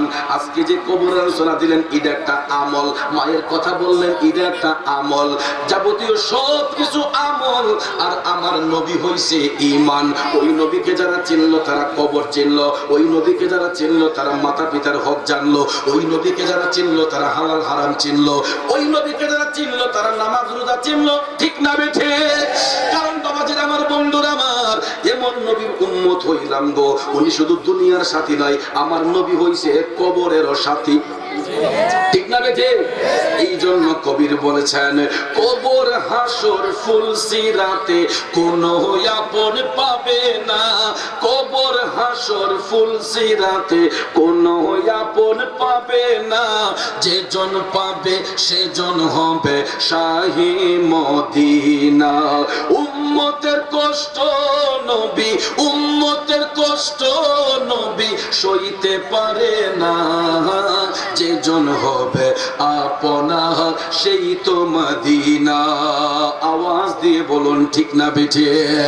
বাবাজিরা আমার, বন্ধুরা আমার, কবরে নবী, হাসরে নবী, মিজানে নবী, ফুলসিরাতে নবী, ইহকালে নবী, পরকালে নবী। তাইলে ওই নবীরে কেনই বা ভালোবাসবো না? আজকে দেখেন এই দুনিয়ার মধ্যে আমরা এক একজন এক একটা দল নিয়ে বিভক্ত। কেউ করি বাংলাদেশ জাতীয় পার্টি, কেউ করি বাংলাদেশ বিএনপি, কেউ করি বাংলাদেশ আওয়ামী লীগ। করি না বাজান? এক করে একই মায়ের সন্তান দেখবেন দুই ভাই, এক ভাই করে আওয়ামী লীগ, এক ভাই বিএনপি, আরেক ভাই করে জাতীয় পার্টি, এরকম আছে না? এখন বলুন তো, এই তিনটা দলের মধ্যে মুসলমান আসেনি? আসেনি? যদি আজকে এই দুলাবাড়ির মধ্যে বাংলাদেশ আওয়ামী লীগের একজন ভদ্রলোক যদি মারা যান, এই ভদ্রলোকের জানাজা আদায়ের জন্য আমরা সবাই আসি কি আসি না? বিএনপির বাইরে যায়নি, জাতীয় পার্টি যায়নি, দলমত নির্বিশেষে প্রতিবেশী হিসেবে, মুসলমান হিসেবে সবাই আমরা এই ভদ্রলোকের জানাজা দিতে যাই। কথা কোন ঠিক না? ঠিক তদ্রুপ বিএনপির কোন ভদ্রলোক যদি মারা যায়, এই ভদ্রলোকের জানাজা আদায়ের জন্য আওয়ামী লীগ, জাতীয় পার্টির সকল ভাইরা যায়। জাতীয় পার্টির ভাই যদি মারা যায়, সব দলের লোকেরা এই মুসলমান ব্যক্তির জানাজা পড়তে যায়। বলুন তো মুসলমান, জানাজা আদায়ের পরে আমরা যখন মৃত ব্যক্তিকে কবরের পারে নিয়ে যাই, বলুন তো কেউ কি কোন দলের দোহাই দেয়া রাখছেনি? আপনি সারা জীবন আওয়ামী লীগ কইরা গেলেন, মারা যাবার পরে আপনাকে সবাই খাটে শোয়াইয়া কবরের পারে নিয়ে গেল, পঞ্চায়েত দিহি এই কবরের মধ্যে দলের দোহাই চলবো? আওয়ামী লীগের দোহাই, বিএনপির দোহাই, জাতীয় পার্টির দোহাই? নাকি শুনছেন যে ভদ্রলোক সারা জীবন আওয়ামী লীগ করছে বিদায় কবরে রাখার সময় কেউ কইছেন যে বিসমিল্লাহি ওয়ালা মিল্লাতি আওয়ামী লীগ? কেউ কইছে ওয়ালা মিল্লাতি বিএনপি, ওয়ালা মিল্লাতি জাতীয় পার্টি? কোন দলের দোহাই চলবো? কথা কোন চলবো? বন্ধুরা বাবাজিরা, বাংলাদেশ আওয়ামী লীগ বলেন, বিএনপি বলেন, জাতীয় পার্টি বলেন, যে দলই করি না কেন, পরিচয় যদি মুসলমান হয়, মুসলমান হইয়া মৃত্যুবরণ করলে জানাজা আদায়ের পরে ওই মৃত ব্যক্তিকে যখন কবরের মধ্যে শোয়ানো হয়, প্রত্যেকটা মুসলমানের জবান দিয়ে তখন একটা কথাই বের হয়, বিসমিল্লাহি ওয়া আলা মিল্লাতি রাসূলিল্লাহ। আওয়াজ দিয়ে বলুন ঠিক না বেঠে? কবর হাসর ফুলসিরাতে কোন আপন পাবে না, যে জন পাবে সে জন হবে শাহী মদিনা। উম্মতের কষ্ট নবী সইতে পারে না, যে জন হবে আপনা সেই তো মদিনা। জুড়ে জুড়ে বলুন না ইয়া রাসূলুল্লাহ। আমার ভাইরা, মূল কথায় ফিরে যাই, আলোচনা সেই দিকে ছিল না। হযরত আলী তিনি চিন্তা করলেন, নামাজ পাইলাম নবীর কারণে, রোজা পাইলাম নবীর কারণে, হজ পাইলাম নবীর কারণে, যাকাতের বিধান পাইলাম নবীর কারণে, আমি আলী সম্মানিত হইলাম নবীর কারণে। আমার কাছে নামাজের চাইতে আমার নবীর আরামটাই সব চাইতে দামি। এই ভাবিয়া হযরত আলী আমার নবীর নিয়ে বসে রইলেন। নবী আমার আরাম করতেছেন। আরাম করতে করতে এমন সময় দেখা যায় আকাশের সূর্যটা পশ্চিম আকাশের মধ্যে হেইলা গেছে। কিছুক্ষণ পরে সূর্য যখন ডুবে গেল, কোন তো আর কি আসলে ওয়াক্ত আসেনি, সূর্য ডুবে গেছে, ওয়াক্ত আছে আর? হযরত আলী টেনশনে পড়ে গেলেন, কি করলাম, নামাজ তো পড়লাম না, কিন্তু আমার এটা কোনো টেনশন নয়। নবী আপন কুলের মধ্যে শুয়ে রইছিলেন, কথা কোন ঠিক কিনা? তারপরে ভাইয়েরা আমার সব সময় নামাজ পড়ে অভ্যাস। দেখবেন যারা সব সময় নামাজ আদায় করে, একটা ওয়াক্ত নামাজ যদি কাজা হয় তাদের মধ্যে একটা পেরেশানি ভাব শুরু হয়ে যায়, ঠিক না ঠিক? আপনি কোনো কারণে বাজারে গেলেন, টাইম মতো নামাজটা পড়তে পারলেন না, যারা নামাজি ব্যক্তি দেখবেন তাদের মধ্যে একটা হয়রান শুরু হয়ে যায়। হায় হায় রে, প্রতিদিন নামাজটা পারলাম না, কথা কোন ঠিক না? হযরত আলী দেখতে পাইলেন সূর্যটা ডুবে গেল, মাগরিব শুরু হবে, তার পূর্ব মুহূর্তে হযরত আলীর চোখের পানিগুলো টপ টপ করে পড়তেছে। হঠাৎ করে দেখা যায় মওলা আলীর কয়েক ফোঁটা চোখের পানি আমার জিন্দা নবীর বদন মুবারকের মধ্যে পইরা গেছে। সঙ্গে সঙ্গে নবী আমার জাগ্রত হইয়া হযরত আলীর দিকে তাকাই আমার নবী দেখতেছেন হযরত আলীর চোখের পানিগুলা টপ টপ করে জমিনে পড়তেছে। আমার নবী ডাক দিয়া কয়, আলী, ও আলী রে, আমি রাসূল তোমার কোলের মধ্যে আরাম করার কারণে তোমার কি কোনো কষ্ট হইছে রে আলী? হযরত আলী কান্দে, ডাক দিয়া কয়, নবী গো, আপনি আমি গোলামের কোলে আরাম করেছেন, এটা তো আমার জন্য সৌভাগ্য। দয়াল নবী গো, আপনি তো জাহানের সর্দার, আমি গোলামের কোলের মধ্যে আরাম করেছেন, এর চাইতে মহা সৌভাগ্য আমার কাছে কি হইতে পারে? দয়াল নবী ডাক দিয়া কয়, আলী রে, তাইলে তুমি কাঁদতেছো কেন? যখন হযরত আলী কয়, নবী গো, আপনি যখন আমি গোলাম রে অনুমতি দিয়ে পাঠাইছিলেন বাহিরে, আমার ইচ্ছা ছিল আমি আসরের নামাজটা আপনার সাথে আদায় করব। নবী বললেন, কি হইল? হযরত আলী কয়, ইয়া রাসূলুল্লাহ, আমি আয়েশা দেখি আপনি নামাজ আদায় করে ফেলছেন, আর আপনি যখন আমার কুলের মধ্যে আরামে গেলেন তখন আমি আলী মনে করছি যে আপনার আরামটাই আমার কাছে সবচাইতে দামি, এই জন্য ইয়া রাসূলুল্লাহ আমি আজকে আসরের নামাজ সাইরা দিছি। এই বলিয়া হযরত আলী টপ টপ করে চোখের পানি ছেড়ে কান্না করতেছেন। আমার দুজাহানের বাদশা নবী মুস্কি মুস্কি হাসতেছেন। আর জোরে কন্যা সুবহানাল্লাহ। হযরত আলী এই কথা বইলা কান্দে, আমার কামলিওয়ালা নবী মুস্কি মুস্কি হাসেন। দয়াল নবী ডাক দিয়া কয়, আলী, তোমার নামাজ কাজা হইব না। আরো জোরে কন্যা সুবহানাল্লাহ। ও মুসলমান, আমার দয়াল নবী উম্মতকে সান্ত্বনা দিচ্ছেন, আলী, তোমার নামাজ কাজা হইব না। বাবাজিরা আমার সূর্য ডুবে গেল, সূর্য ডুবে গেল, মাগরিব শুরু হবে। এই সময় নবী ডাক দিয়া কয়, আলী, তোমার নামাজ কাজা হইব না। বাবাজিরা আমার নবীর কথা সত্য না মিথ্যা? হযরত আলী ওনার কথা সত্য না মিথ্যা? বাবাজিরা আমার নবীর কথা যদি সত্য হয়, এই কথার দ্বারা প্রমাণ হয় যে আমার নবী চাইলে ডুবে যাওয়া সূর্যটা আবার উল্টা যাইব। নবীর কথায় সূর্য উঠবনি? আরে আওয়াজ দেন না, উঠবনি? এখন আমি আপনি যদি ডাক দেই যে সূর্য মামা আপনি উঠেন, উঠবনি? হাই হাই রে, বেটারে মামা ডাকতেছে, এটা উঠতো না। তাহলে একটু আব্বা ডাকেন না যে আপনি আমার বাপ লাগে নো সূর্য, একটু উঠতে দেন না। নবী ডাক দিলে উঠবনি? তাইলে আজকাল সমাজের মধ্যে কিছু কিছু ভাই সাহেবরা কয়, নবীও তো মানুষ, আমরাও তো মানুষ। বলেনি? আমাদের মতো মৌলানা বলে, মাথায় পাগড়ি, মুখে দাড়ি, টুপি, জুব্বা, কুর্তা লাগাইয়া কয়, পার্থক্য হলো নবীজি মহামানব, আমরা অতি মানব। নাউজুবিল্লাহ করেন। বাবাজিরা আমার গভীর মনোযোগ। নবীজিকে যারা আমাদের মতো মানুষ বলে তারা বিশ্ব মুনাফিক, ঠিক না বেঠিক? কারণ সৃষ্টির কোন বস্তুর সাথে আমার নবীর তুলনা হইতে পারে না। আমার দয়াল নবী সুরতে বাশার, মানবের সুরত, তাই বলে নবী মানুষ না, হাকিকতে রাসূল হইছে আল্লাহর নূর। কথা কোন ঠিক কিনা?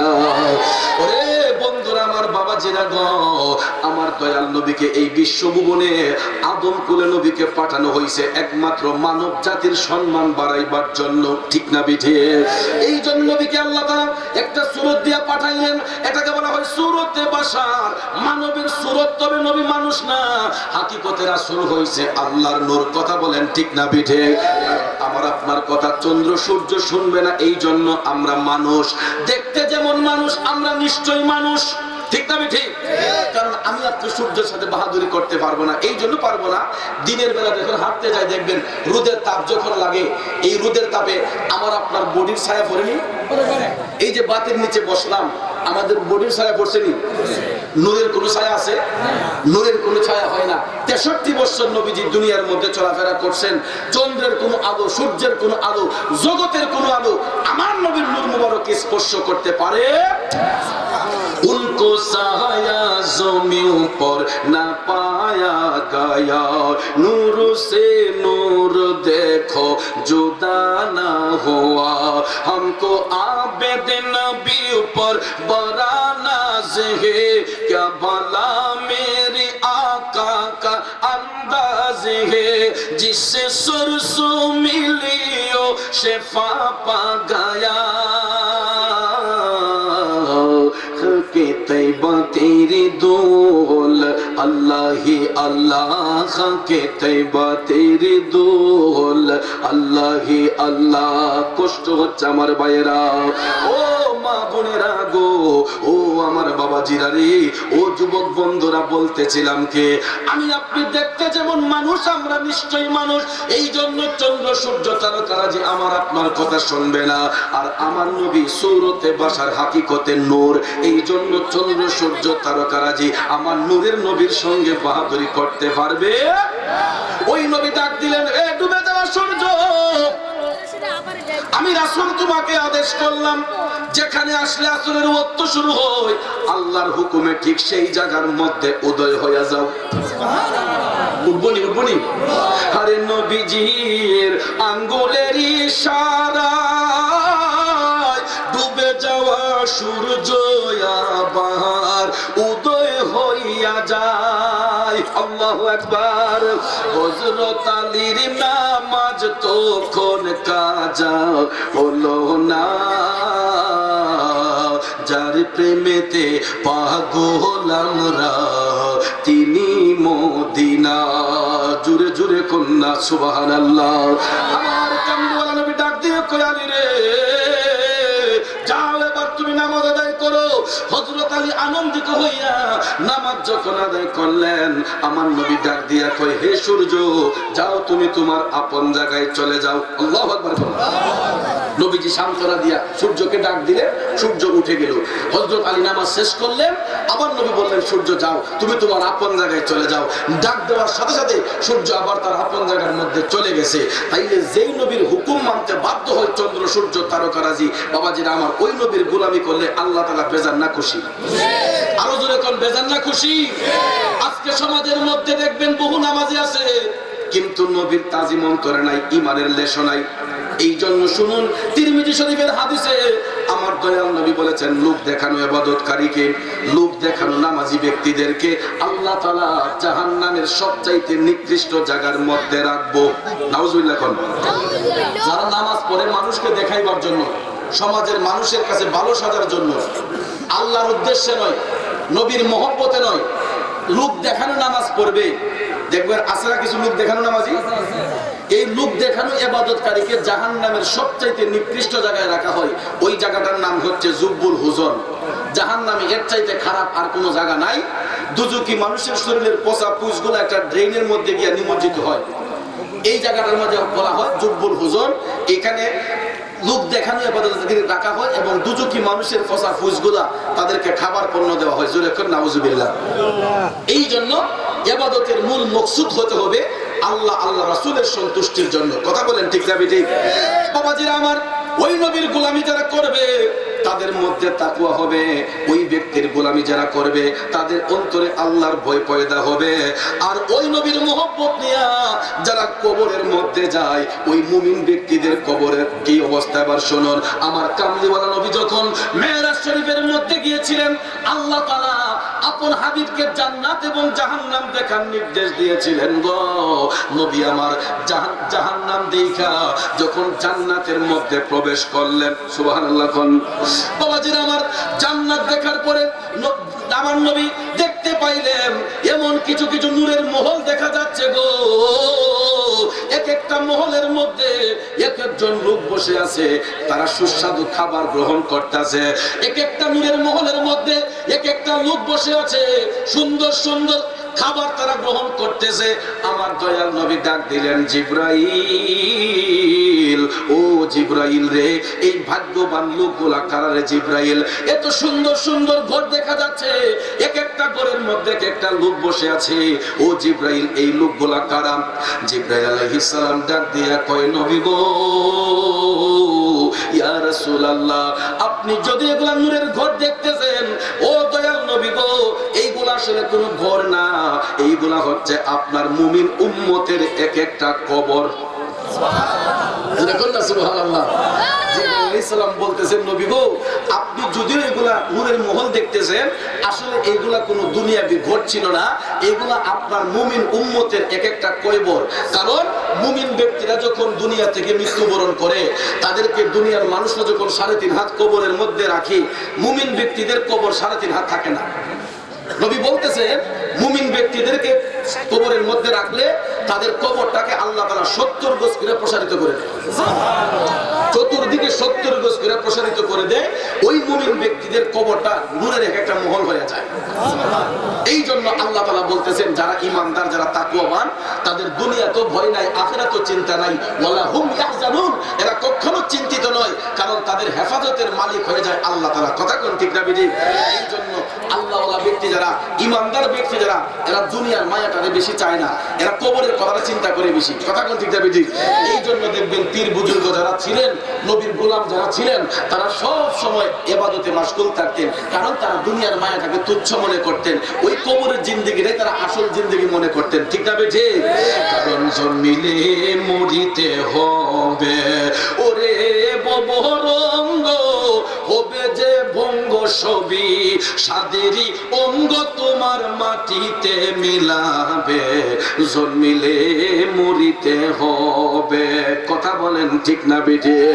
ও বাবাজিরা গো, এই দুনিয়াটা আমার আপনার জন্য চিরস্থায়ী নয়। 60, 70, 80, 100, বড় জোর 150 বছর, এর চাইতে বেশি নয়। আমাদের একটা জগৎ আছে, ওই জগৎটা হইছে পরজগৎ, আর একটা জগৎ হলো ইহ জগৎ। যেই জগতে বর্তমানে আমরা আছি, ইহ জগতের জিন্দেগিটা খুব অল্প দিনের, কিন্তু কবরের জিন্দেগি কত হাজার হাজার বছর পরে থাকতে হবে, এর নির্দিষ্ট কোনো গ্যারান্টি পৃথিবীর কোনো মুফতি সাহেব, কোনো মুহাদ্দিস সাহেব দিতে পারবে না। কারণ এই দেশের মধ্যে আমরা হাজার হাজার বছর পরে থাকতে হইবে। এই জন্য পীর বুজুর্গরা বুঝতেন বিদায়, ওলি আল্লাহগণ বুঝতেন বিদায়, তারা সব সময় পরকালের চিন্তা করতেন। কথা বলেন ঠিক কিনা? এই জন্য মায়ের আমার তাসাউফের কবিগণ বলেছেন, পরের জায়গা পরের জমি ঘর বানায়া আমি রই, আমি তো সেই ঘরের মালিক নই। এই যে দালান কোটার প্রাসাদ যে বানাইতেছি, বলুন তো এইগুলার মালিক কি আমরা? এইগুলার মালিক আমরা? এই জায়গা জমি ধন সম্পদ কিছুর মালিক আমরা নয়। আমাদের একটা আসল ঘর হচ্ছে, এই ঘরটা হইছে কবর। ঠিক না বেঠে? এই জন্য কবি আব্বাস উদ্দিন লিখেছেন, পরের জায়গা পরের জমি ঘর বানায়া আমি রই, আমি তো সেই ঘরের মালিক নই। সেই ঘর খানা যার জমিদারি, আমি পাই না তাহার হুকুম জারি, পাই না জমিদারের দেখা, পাই না জমিদারের দেখা, মনের দুঃখ কারে কই, আমি তো সেই ঘরের মালিক নই। বলুন, পরের জায়গা পরের জমি ঘর বানায়া আমি রই, আমি তো সেই ঘরের মালিক। আসলে বাবাজিরা আমার, আমাদের আসল বাড়ি হইছে এই কবর। কথা কোন ঠিক কিনা?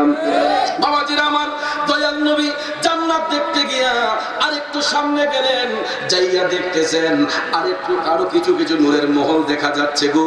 এক একগুলা নূরের মহল দেখা যাচ্ছে, এক একটা ঘরের মধ্যে এক একটা একটা লোক বসে আছেন আর 70 জন বেহেশতি হুর গেলমা এক একটা লোকের সেবা করতেছে। আল্লাহু আকবার।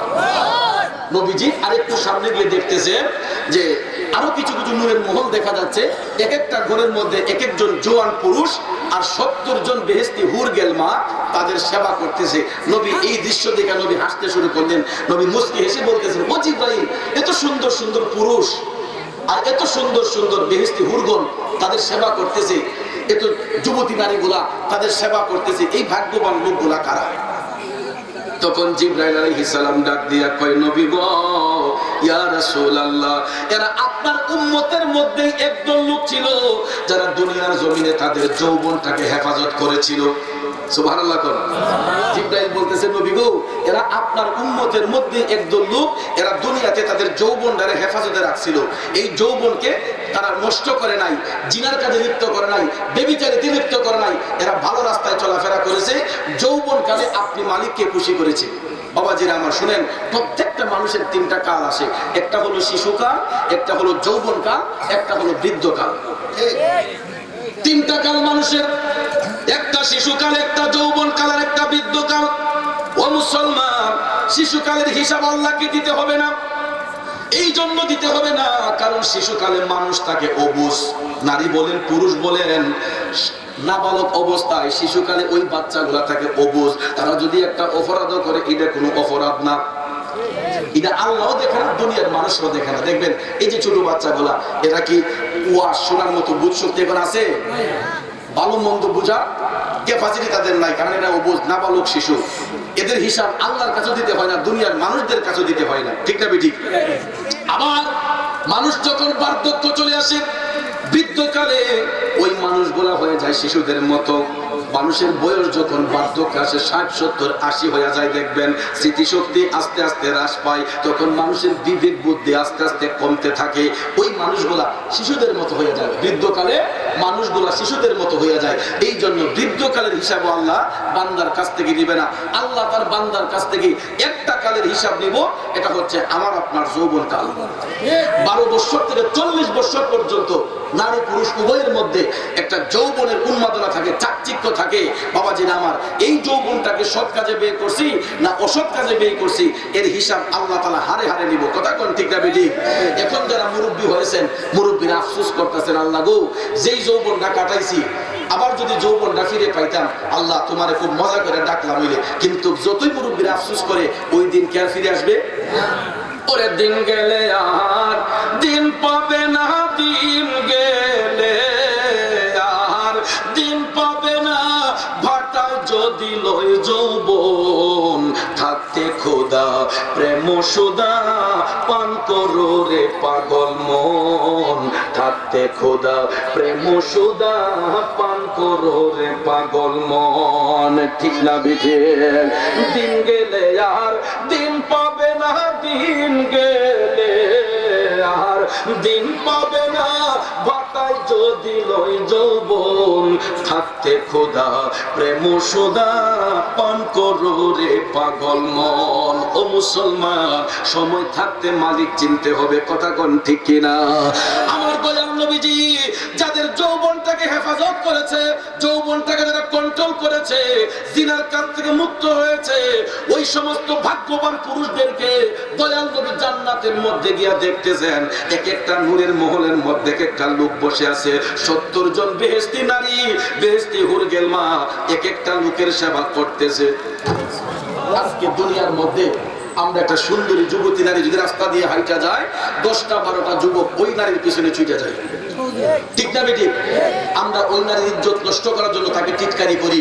আমার নবী বলতেছেন, হে যুবকরা, তোমরা দুনিয়ার এই অল্প সুন্দরী নারীদেরকে দেখে তোমাদের যে লিপসা, বেহেশতি হুরগণের এক একটা হুরের নূরের জ্যোতি যদি পৃথিবীর কোন যুবক যদি দেখতো, দেখার সাথে সাথে সে অজ্ঞান হয়ে যেত। এত সুন্দর রূপ, এত সৌন্দর্য আল্লাহ তাআলা এই বেহেশতি হুরগেলমাকে দান করেছে। নবী বলছেন, তাদের এক একটা নারীর নূরের জ্যোতি যদি কোনো দুনিয়ার যুবকগুলা দেখতো, তাহলে দেখার সাথে সাথে তারা অজ্ঞান হইয়া যাইতো। বেহেশতি হুরদের এত সৌন্দর্য আল্লাহ তাআলা দান করেছেন। নবী বলছেন যে এক একটা যুবকদের জন্য 70 জন করে নারী বেহেশতের মধ্যে তাদের সেবা করবে, কারণ ওই যুবকগুলা তারা যৌবনটারে হেফাজত করছিল। জিনার কাছ থেকে মুক্ত ছিল, কিন্তু বর্তমান সমাজের মধ্যে জিনার কাজে যুবকরা বেশি লিপ্ত হয়ে যাচ্ছে, ঠিক না বেঠিক? বেবিচারিতে লিপ্ত হয়ে যাচ্ছে, পরকীয়া সম্পর্কের জের ধরে নারী পুরুষের মধ্যে অবৈধ মেলামেশা চলতেছে, কথা কোন ঠিক না বেঠিক? জোরে কোন নাউজুবিল্লাহ। বাবাজিরা আমার, এই জন্য আস্তে আস্তে আমাদের থেকে রহমত বরকত উঠে যাচ্ছে। ও মুসলমান, আপনি চিন্তা করে দেখেন, হঠাৎ করে মানুষ হার্ট অ্যাটাক করে মারা যায়, হার্ট স্ট্রোক করে মারা যায়, অ্যাক্সিডেন্টে মারা যায়। আজকে মারা গেলে কালকে আমরা কবরের বাসিন্দা, কথা কোন ঠিক না? তাহলে ওই কবরে যাইতে হলে কবরের পুঁজি আমাদেরকে নিয়ে যেতে হবে কিনা? কয়টা মুসলমান কয়বার ওযু রাখেন? মুসলমান কয়টা মুসলমান কয়বার ওযু রাখতেছেন? আপনার তো একটা সেকেন্ডের ভরসা নাই। এখন যদি মারা যায়, একটু পরে আমরা কবরের বাসিন্দা। এই জন্য ভাইয়ের আমার, দুনিয়ার মধ্য থেকে পাক পবিত্র হাসিল করতে হবে, দেহটাকে পাক রাখতে হবে, আত্মাটাকে পবিত্র রাখতে হবে। আর আত্মা যদি শুদ্ধ রাখতে হয়, দেহ যদি পাক রাখতে হয়, আমার নবীর গোলামের প্রয়োজন আছে না নাই? দেখুন, বড় বড় পীর বুজুর্গের জীবনী পড়ে দেখেন, আল্লাহর ওলিদের জীবনী পড়ে দেখেন, তারা সব সময় নবীর গোলামি করেছেন। নবীজির গোলামির পাশাপাশি তারা মাতা পিতার খেদমত করেছেন। বলুন তো, কয়টা সন্তান মা বাবার প্রতি যত্নশীল আছেন? কয়টা সন্তান মা বাবার প্রতি যত্নশীল ছিলেন? আমার দয়াল নবী হাদিস শরীফে 3 বার মাকে সম্মান দিয়েছেন, বাবার সম্মান দিয়েছেন একবার, এই জন্য বাবা জন্মদাতা, আর 3 বার মায়ের সম্মান দিয়েছেন এই জন্য মা হচ্ছে গর্ভধারিণী। মায়ের স্তন থেকে দুধ পান করেছি, আদর সুহাগ ভালোবাসা পেয়েছি।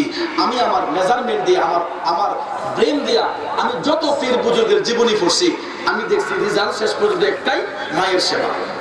কে সেবা? বলুন তো, কয়টা সন্তান কয়দিন মায়ের পায়ের মধ্যে তেল দিয়া দিছেন? কয়টা সন্তান কয়দিন মায়ের গায়ের কাপড়টা ধুয়ে দিছেন? কি সম্মান কমে যাবে? পারে স্ত্রী গোসল করার পরে ইবিনের কাপড় না দিতে পারে, কথা কোন ঠিক না বেঠিক? ম্যাডাম রে আরাম দিয়া কইতারে যে তুমি কাপড় তৈরি ধুইবার, আমি গোসলে গেলে ধুইয়া লই, কিন্তু মার কাপড় ধুইতে চায় না, বাবার লুঙ্গিটা ধুইতে চায় না। এমন সন্তান আমরা হয়ে গেছি, পারলে দিয়া মা বাবার দিয়ে কাজ করাইতে চায়। আসেনি আসেনি? বাবাজিরা আমার, পাপি মুখে বলি, আমি গর্বের সহিত বলতে পারি, আজও পর্যন্ত আমি চৌধুরী যখন রাত 1টা নয় 2টা নয় বাসার মধ্যে যাই, যাওয়ার সঙ্গে সঙ্গে আমি আমার অসুস্থ মাকে সেবা করি, আমার মায়ের পায়ের মধ্যে তেল মালিশ করি। আমি সন্তানের সম্মান কমে নাই, আমি আমার মার পা গুলা টিপে দেই। গোসল করলে আমি দেখ, যখন বাথরুমে আমার মার কাপড় গুলা পাই, আমি চৌধুরী নিজে যাই আমার মার কাপড় গুলা দৌত করে দেই। আমি গর্বের সহিত বলি, কারণ আমার কথাগুলো হয়তো রেকর্ড হচ্ছে, কোনোদিন হয়তো আমার মার কানে যাবে, যেহেতু ইউটিউবের মধ্যে আমার আলোচনাগুলো আছে। বাবাজিরা আমার, গর্বের সহিত বলি রে, মার সেবা যদি করতে পারেন, ওই সন্তান কোনোদিন কোনো ঘাটের মধ্যে তার সমস্যা হবে না, কথা বলেন ঠিক কিনা? বহুদিন থাকিতে ও মুসলমান, মায়ের সেবা কর যাইয়া, ঠিক না বিটি? ও মুসলমান, আপনার ঘরে স্ত্রী আছে, আপনার ভাই বোন আছে, দেখেন আপনি ঘর থেকে বের হয়ে কয়বার আপনার স্ত্রী মোবাইল করে, কয়বার আপনার ভাই বোন আপনার মোবাইলের রিংটোন বাজায়, কিন্তু ওই ঘরে যদি মা থাকে, দেখবেন মায়ের মনটা পাখির মতো ছটফট শুরু কইরা দেয়, জাদুমণি কখন জানি বাড়ি ফিরে আসে, কথা বলেন ঠিক না বিঠে? আরে ছেলে যদি কোথাও যায়, মার মনেতে শান্তি নাই, কখন আসবে জাদু ফিরিয়া, ঠিক না বেঠিক? আমার ভাইয়েরা, বন্ধুরা, ওই সন্তানের জন্য মা ছটফট শুরু কইরা দেয়। বন্ধুরে, ওই মারে আমরা কেমনে আঘাত করি, ওই মার মনে কেমনে কষ্ট দেই। মায়ের সেবা করে আল্লাহর ওলি হয়েছেন হযরতে ওয়াসকুরনি রাদিয়াল্লাহু তাআলা আনহু, যিনি আমার নবীর জুব্বা পাইলেন একমাত্র মায়ের সেবা করার কারণে, ঠিক না বেঠিক? ওয়াসকুরনি নবীর আশিক ছিলেন, অথচ নবীর জামানায় ছিলেন, সরাসরি কোনদিন নবীর সঙ্গে সাক্ষাৎ হয় না। নবীর জামানায় থাকার পরেও কেন ওয়াসকুরনি নবীর দেখা পাইলেন না? বাবাজির আমার, নবীর সঙ্গে সরাসরি সাক্ষাৎ করলেন না, একটাই কারণ, আমার নবী বলছেন, পাগলা তুই তোর মায়ের সেবা কর, আমি রাসূল আয়েশা তোরে দেখা দিয়া যাইমু। নবী নিজে বলছেন, ওয়াসকুরনি তুমি তোমার মার সেবা করো, আমি রাসূল তোমার আয়েশা দেখা দিয়া যাইমু। তাইলে ওয়াসকুরনি যদি মা সেবা করে নবীর দেখা পাইতে পারেন, তিনি গরম দেশের মধ্যে থেকে মদিনার কামলিওয়ালা নবীরে দেখতে পারেন, আমরা বাংলাদেশ থেকে নবীরে দেখতে পারি কি পারি না? আমরা যদি মায়ের সেবা করি আল্লাহর নবীর দিদার আমাদের নসিব হতে পারে কি পারে না? তাইলে মায়ের সেবা করার প্রয়োজন আসেনি। বাবাজিরা আমার দুইটা বিষয় দিয়েছেন, কবর এবং মা। আমি এই দুই বিষয়ের আলোচনা করতে গেলে ব্যাপক সময়ের দরকার, কিন্তু আজকে তো আমার হাতে সেই সময় নাই রে বাবা। তবে বিদায় বেলা একটা কথা বলে যাব, একটা সন্তানের পৃথিবীতে দুইটা আপন বন্ধু আছে, একজন হলো মা আর একজন হইল বাবা। এই দুইটা বন্ধু কোনদিন সন্তানের শত্রু হয় না। ভাই ভাইয়ের শত্রু হতে পারে যখন সম্পদ নিয়ে ভাগাভাগি হয়, বোন ভাইয়ের শত্রু হইতে পারে যখন ফরাজ সত্য নিয়ে ভাগাভাগি হয়, বন্ধু বন্ধুর শত্রু হইতে পারে যখন টাকা পয়সা নিয়ে ভাগাভাগি হয়। মা কোনদিন সন্তানের টাকা চায় না, মা কোনদিন সন্তানের সম্পদ চায় না। মা একটা জিনিস সন্তানের কাছে চায় শুধু, আল্লাহ গো তুমি আমার সন্তানটারে ওলি বানাইয়া দিও। কথা কোন ঠিক না বিঠিক? বাবাজিরা আমার, বন্ধুরা আমার, ওই দিন আমি নবীনগর উপজেলায় শাহবাজপুর গ্রামে আমি যখন গেলাম, আমার সামনে দেখলাম এক সন্তান তার বাবারে টেলিফোন দিছে। কিন্তু ভাইরা আমার দেখেন কেমন বাবা, মোবাইলটা রিসিভ কইরা ওই বাবা কান্দা কান্দা কই, পুত্রে তুই খাইছত রে বাবা। সন্তানটা সালাম দেওয়ার সাথে সাথে বাবা উত্তর দেয়া কয়, ফুট তুমি খাইছো নি বাজান? খাইছো নিও, খাওয়া দাওয়া করছো নি? আচ্ছা কোন চান? স্ত্রী কি এই কথাটা মোবাইল ধরার সাথে সাথে বলবো? বলবে? কখনো বলবে না। স্ত্রী টেলিফোন দিলে আগে করবো যে টাকা আসেনি, টেহা পাড়া মোবাইল খালি আনাইলে গড়া টেহা নাই, খরচের পয়সা নাই। কিন্তু মা বাবারা আগে সন্তানের অবস্থা বোঝার চেষ্টা করে, আমার ফুডটা ঠিক মতো আসেনি, সে খাওয়া দাওয়া করছেনি। আমি অবাক হয়ে তাকায় রইলাম, দেখি বাবার চোখের পানিগুলা টল টল করতেছে। নতুন ছেলে বিদেশে পাঠাইছে, আমারই মুরুদ। আমার নাতি বিদেশ গেছে, তখন টেলিফোন দিছে, কয় পুত্রে তুই খাইছো টেলিফোন, তোমার শরীরটা ভালো নেও, তুমি খাইছো নি? তখন হে কইতেছে, জি আব্বা আমি খাইছি। আব্বা আপনার শরীরটা ভালো নেই?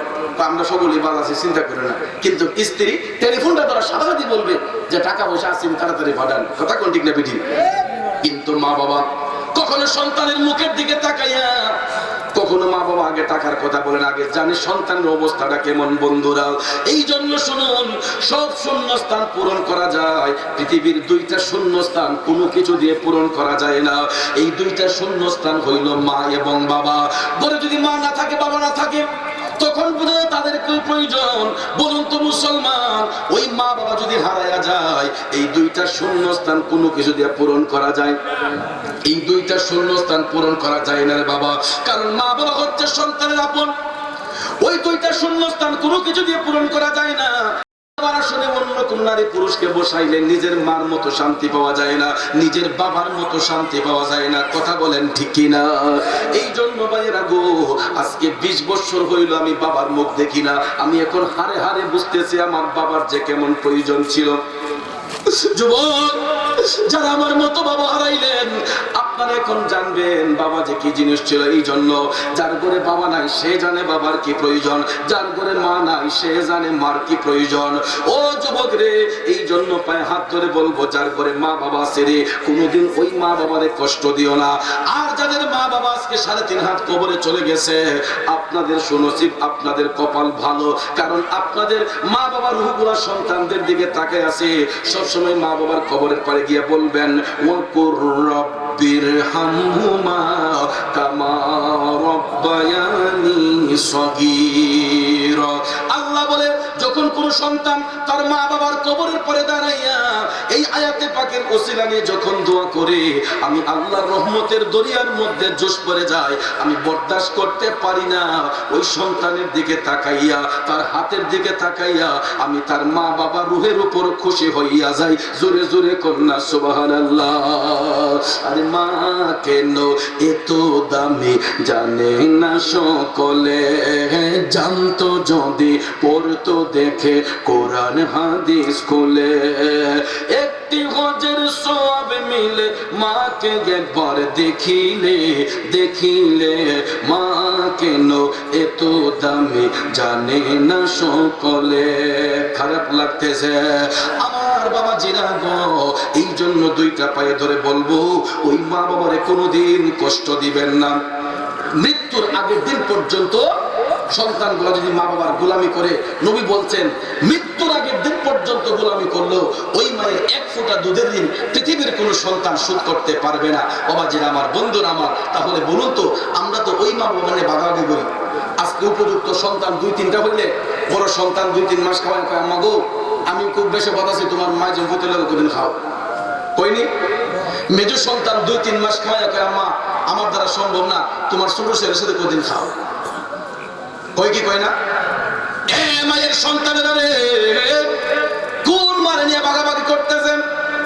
যেই মা 10 মাস 10 দিন গর্ভে রাখলো, আদর সোহাগ ভালোবাসা দিল, নিজের মুখে খাবার না দিয়ে আপনি সন্তানের মুখে খাবার দিল, যেই মা আপনি সন্তানের জন্য জীবন বাজি রাখলো, আপনার পেশাব পায়খানা 2 হাত দিয়ে পরিষ্কার করলো, আপনি বড় হইয়া ওই মা বাবার নিয়ে ভাগাভাগি করতেছেন, আমার আল্লাহ খুশি হবে না বেজার হবে? খুশি হবে না বেজার হবে? এই জন্য কবি বলেছেন, ও মায়ের একদার দুধের দাম কাটিয়া গায়ের চাম, একদার দুধের দাম, মায়ের একদার দুধের দাম কাটিয়া গায়ের চাম, পাপুষ বানাইয়া ঋণের সুদ হবে না, এ মন্দ রোদি হবে আর হবে না আমার মা, মা গো, এ মন্দ রোদি হবে আর হবে না আমার মা, মা গো। ঠিক না বিটি? বাবাজিরা আমার, কখনো মা বাবারে কষ্ট দিবেন না, কখনো মা বাবার মনে আঘাত দিবেন না, সব সময় তাদের সেবা করবেন, নবীর গোলামির মাধ্যমে নামাজ রোজা সঠিকভাবে আদায় করবেন, দেখবেন দুনিয়াতে শান্তি পাবেন, আখিরাতে অর্থাৎ কবর দেশে যায় শান্তি পাবেন। ঠিক না বেঠিক? আর ওই কবরের শান্তির কথা তো বললাম, আর কবরের আযাবের কথা যদি বলতে হয়, নবী যখন জাহান্নামের মধ্যে গিয়েছিলেন তখন নবী দেখতে পাইলেন এমন কিছু কিছু লোক দেখা যাচ্ছে যারা নিজের শরীরের গোশতগুলা নিজে চাবায় চাবায় খাইতেছে। নাউজুবিল্লাহ কোন? এমন কিছু লোক যারা নিজের গোশত নিজে চাবায় চাবায় খায়। দয়াল নবী ডাক দিলেন, ও জিবরাইল, এই পুরা কপাল্লাগুলা কারা? এই হতভাগ্যগুলা কারা রে? ওই মানুষগুলা নিজের গোশত নিজে চাবায় খাইতেছে, কারণটা কি? জিবরাইল আলাইহিস সালাম কয়, নবী গো, এরা আপনার উম্মতের মধ্যে একদল লোক ছিল, এরা দুনিয়ার জমিনের মধ্যে পরের সম্পদ আত্মসাৎ করত। আসেনি বাজান? আসেনি? ও এরা দুনিয়ার জায়গা জমি নিয়ে এমন বড়াই করত, অবৈধ সম্পদ দখল করত। একজন বৈধ সম্পদের মালিক এই বেটারে জোর জবরদস্তি করে লাঠি দিয়ে ফিরাইয়া তার বৈধ সম্পদ জোর জবরদস্তি করে দখল করছে। সমাজের মধ্যে এমন কিছু লোক আসেনি? তখন এই জোর জবরদস্তি করার কারণে, জায়গা জমিন দখল করার কারণে এই সমস্ত লোকদেরকে আল্লাহ তাআলা জাহান্নামে তাদের জন্য কোনো খাবার রাখে না। এদের কবরের মধ্যে এমন অবস্থা, নবী দেখতে পাইলে এদেরকে সংকীর্ণ একটা ঘরের মধ্যে নিয়ে দুজকি মানুষের শরীরের পচা পুজ এবং তারা নিজের গোশত নিজে চাবা চাবা খায়। তখন নবী বললেন, এগুলা কারা? তখন নবী এই জিবরাইল বলতেছে, নবী গো, এইগুলা আপনার উম্মতের মধ্যে একদল লোক, এরা দুনিয়ার জমিনের মধ্যে পরের সম্পদ আত্মসাৎ করত, এই জন্য তাদেরকে কবরের মধ্যে আল্লাহ তাআলা তাদেরকে কোনো খাবার পণ্য দেয় নাই, এরা নিজের গোশতগুলা নিজে চাবায় চাবায় খাইবে কিয়ামত পর্যন্ত। তাইলে বাবাজিরা আমার, ওই কবরের মধ্যে শান্তি পাইতে হইলে আমাদেরকে কবরের চিন্তা করে যেতে হবে। কথা কোন ঠিক না বিধি? বাবাজিরা আমার, বন্ধুরা আমার, সাইয়্যিদি ইয়া রাসূলুল্লাহ ও ইয়া হাবিবাল্লাহ, মেরে আকা আজ তো ফাইল হো সে আযম बादशाह है हर दो आलम, सदक़े इमाम आज़म दूर कर सभी रंजो गम, या नबी सलाम अलैक, आया रसूल सलाम इका या हबीब का सलावतुल्लाह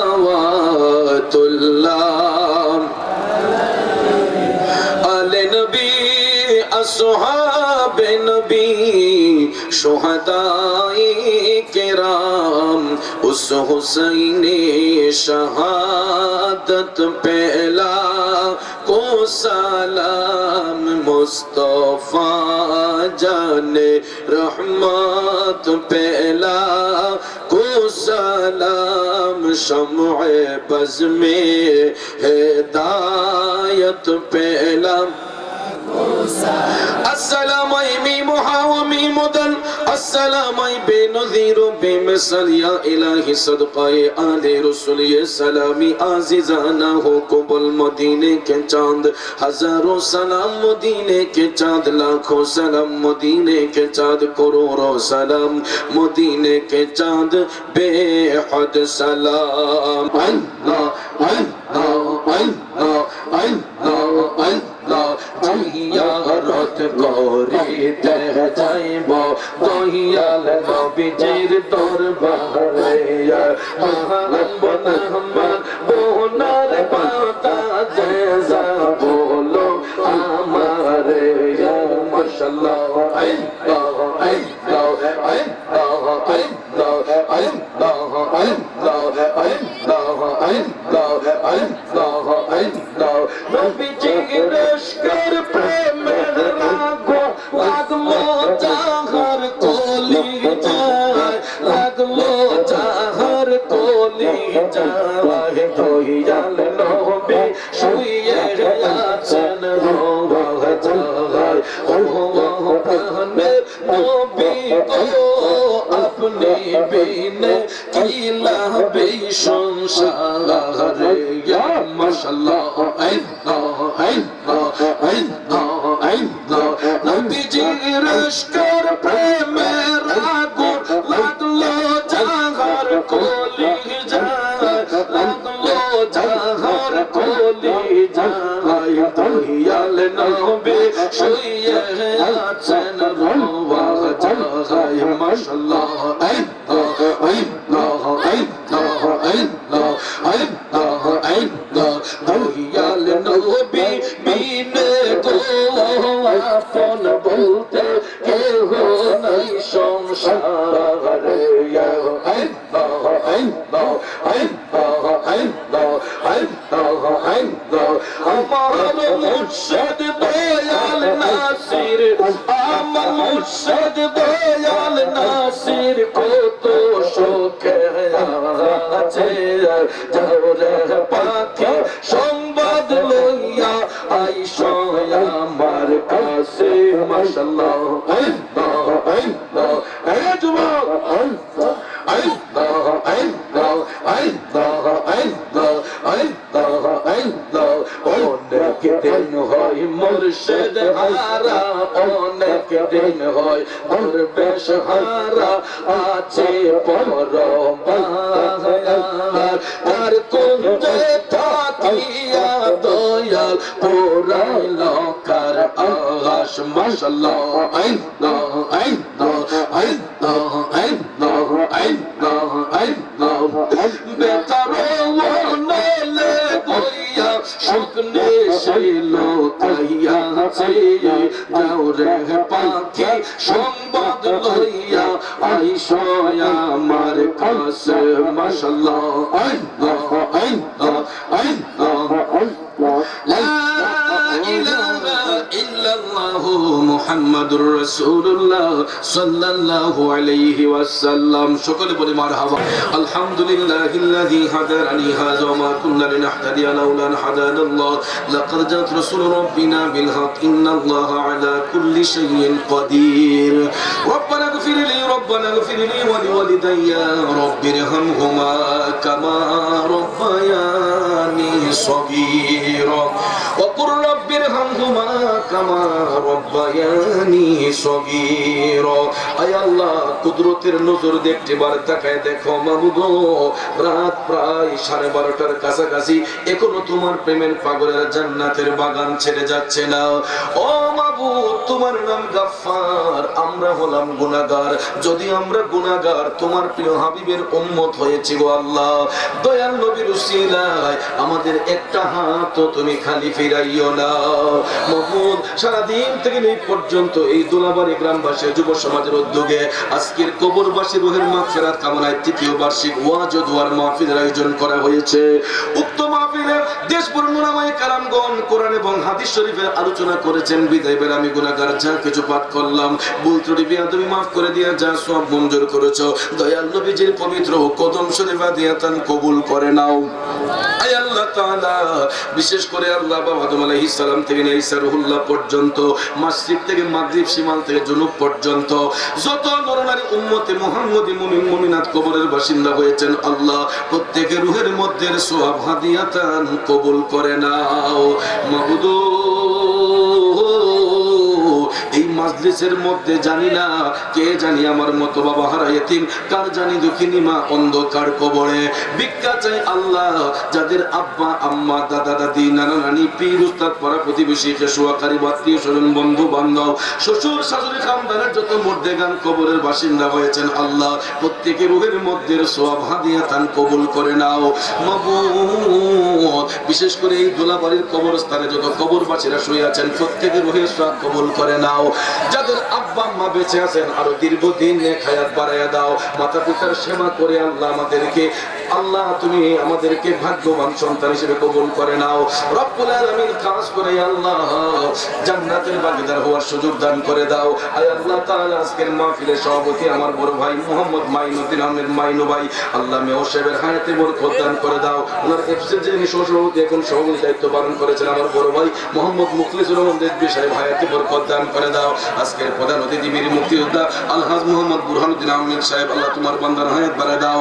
আল্লাহ বিশেষ অতিথি মোহাম্মদ জাহাঙ্গীর আলম সাহেব, দুলাল মিয়া সাহেব, সোহাগ মিয়া সাহেব, সুরাফ মিয়া সাহেব, আল্লাহ প্রত্যেকের হায়াতে বরকত দান করে দাও।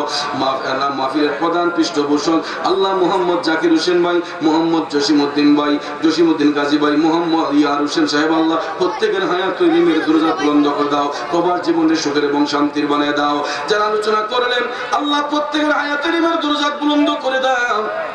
ও মাবুদ, এইভাবে আমার সামনে ডাইনে বামে পিছনে অনেক মায়ের মানুষ, মহব্বতের মানুষ আল্লাহ, আমি তো সবার নাম জানি না, তুমি তো জানো মাবুদ কার কি নাম। প্রত্যেকের নামে নামে ফরিয়াদ গুলা কবুল করে নাও আল্লাহ। যারা ব্যবসা করি ব্যবসায় বরকত দাও, যারা চাকরি করি চাকরিতে বরকত দাও, বেকার থাকলে ইজ্জতের কাজের ব্যবস্থা করে দাও, যারা বিদেশ যেতে চোখ সুন্দর করে যাওয়ার ব্যবস্থা করে দাও। আর যারা বিদেশের মধ্যে আসি আল্লাহ তোমার হাওলা করে দিলাম, ও হালাল রুজি করার সুযোগ করে দাও মাবুদ। আজকের এই মাহফিল করতে গিয়ে যারা টাকা দিয়া, পয়সা দিয়া, ধন দিয়া, মন দিয়া, সার্বিক সহযোগিতা, আর্থিক সহযোগিতা, উপস্থিতির সহযোগিতা করেছেন প্রত্যেকের সাহায্য সহযোগিতা তুমি কবুল করে নাও রব্বুল আলামিন। বিশেষ করে আল্লাহ যারা আগামী মাহফিলে দান করে ইচ্ছে পোষণ করলেন আল্লাহ সকলের দান দিয়ে সহি নিয়তে তুমি কবুল করে নাও মাবুদ। আয় আল্লাহ, এই যুবকগুলা দিনকে দিন বলে নাই, রাতকে রাত বলে নাই, মাথার দাম পায়ে ফেলে ক্লান্ত পরিশ্রম করেছে আল্লাহ। বিশেষ করে এই মাহফিল ইন্তেজামি কমিটির পক্ষে ডাক্তার মোহাম্মদ বিলাল হোসেন ভাই, মোহাম্মদ সাদ্দাম হোসেন, হাসান খান, রাকিব হোসেন, কাজী রুমান সহ আল্লাহ এই যুবকগুলা অনেক পরিশ্রম করেছে আল্লাহ। প্রত্যেকটা যুবকের পরিশ্রমটা তুমি কবুল করে নাও। আয় আল্লাহ তাআলা, মহিলা প্যান্ডেলে বসিয়া আমার মা বোনরা হয়তো কান্নাকাটি করতেছে আল্লাহ, আমার মা বোনদের মনে নেক আশা পূরণ করে দাও, রাবিয়া বছরের জিন্দেগি কাটাইবার সুযোগ করে দাও। আয় আল্লাহ তাআলা, বিশেষ করে আল্লাহ মা বোনদেরকে আল্লাহ তুমি আমলি জিন্দেগি দান করো রব্বুল আলামিন। বিশেষ করে আল্লাহ আমার বড় ভাই মোহাম্মদ হাজী মোহাম্মদ সুদন মিয়া সাহেব দোয়া চাইছেন, ফরিয়াদ তুমি কবুল করে নাও। এইভাবে আল্লাহ উপদেষ্টা মণ্ডলীর মধ্যে অনেকের নাম এখানে আসছে আল্লাহ, সকলের নামে নামে ফরিয়াদ কবুল করে নাও আল্লাহ। আমার শুধু ভাই দোয়া চাইছে আলী হোসেন ভাই, আল্লাহ তার ছেলের বউর জন্য দোয়া চাইলেন আল্লাহ, ছেলের বউ সুস্থ আল্লাহ পূর্ণ সেবা দান করে দাও। বিশেষ করে আল্লাহ এই এলাকায় আমাদের অনেক মায়ের মানুষ আল্লাহ, এখানে যারা বসছেন প্রত্যেকটা চেহারা আমার কাছে পরিচিত আল্লাহ, তারা সবাই আমাকে মহব্বত করে ভালোবাসে। এই ভালোবাসার দাবি নিয়ে বলতেছি আল্লাহ সকলের নামে নামে ফরিয়াদ গুলা তুমি কবুল করে নাও মাবুদ। আয় আল্লাহ তাআলা ছাত্রছাত্রীরা পরীক্ষা দিচ্ছে, তাদেরকে পরীক্ষার মধ্যে কামিয়াবি নসিব করে দাও রব্বুল আলামিন। বিশেষ করে আল্লাহ যেই সমস্ত তলাবাগুন পড়াশোনা করতে তাদের ইলমের দরজাত বুলন্দ করে দাও। আয় আল্লাহ যে যে পেরেশানির মধ্যে আছে আল্লাহ সকলের মনের পেরেশানি তুমি দূর করে দাও মাবুদ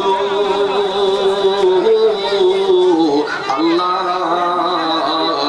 আমাদের এই উত্তর এলাকার প্রত্যেকটা নারী পুরুষের অন্তরে তোমার মহব্বত, তোমার নবীর মহব্বত, ওলি আল্লাহর মহব্বত, নামাজের মহব্বত বেশি বেশি পয়দা করে দাও। বেনামাজি বানাইয়া কবরে নিও না, বেআমলি বানাইয়া কবরে নিও না, ঈমান হারা বানাইয়া কবরে নিও না।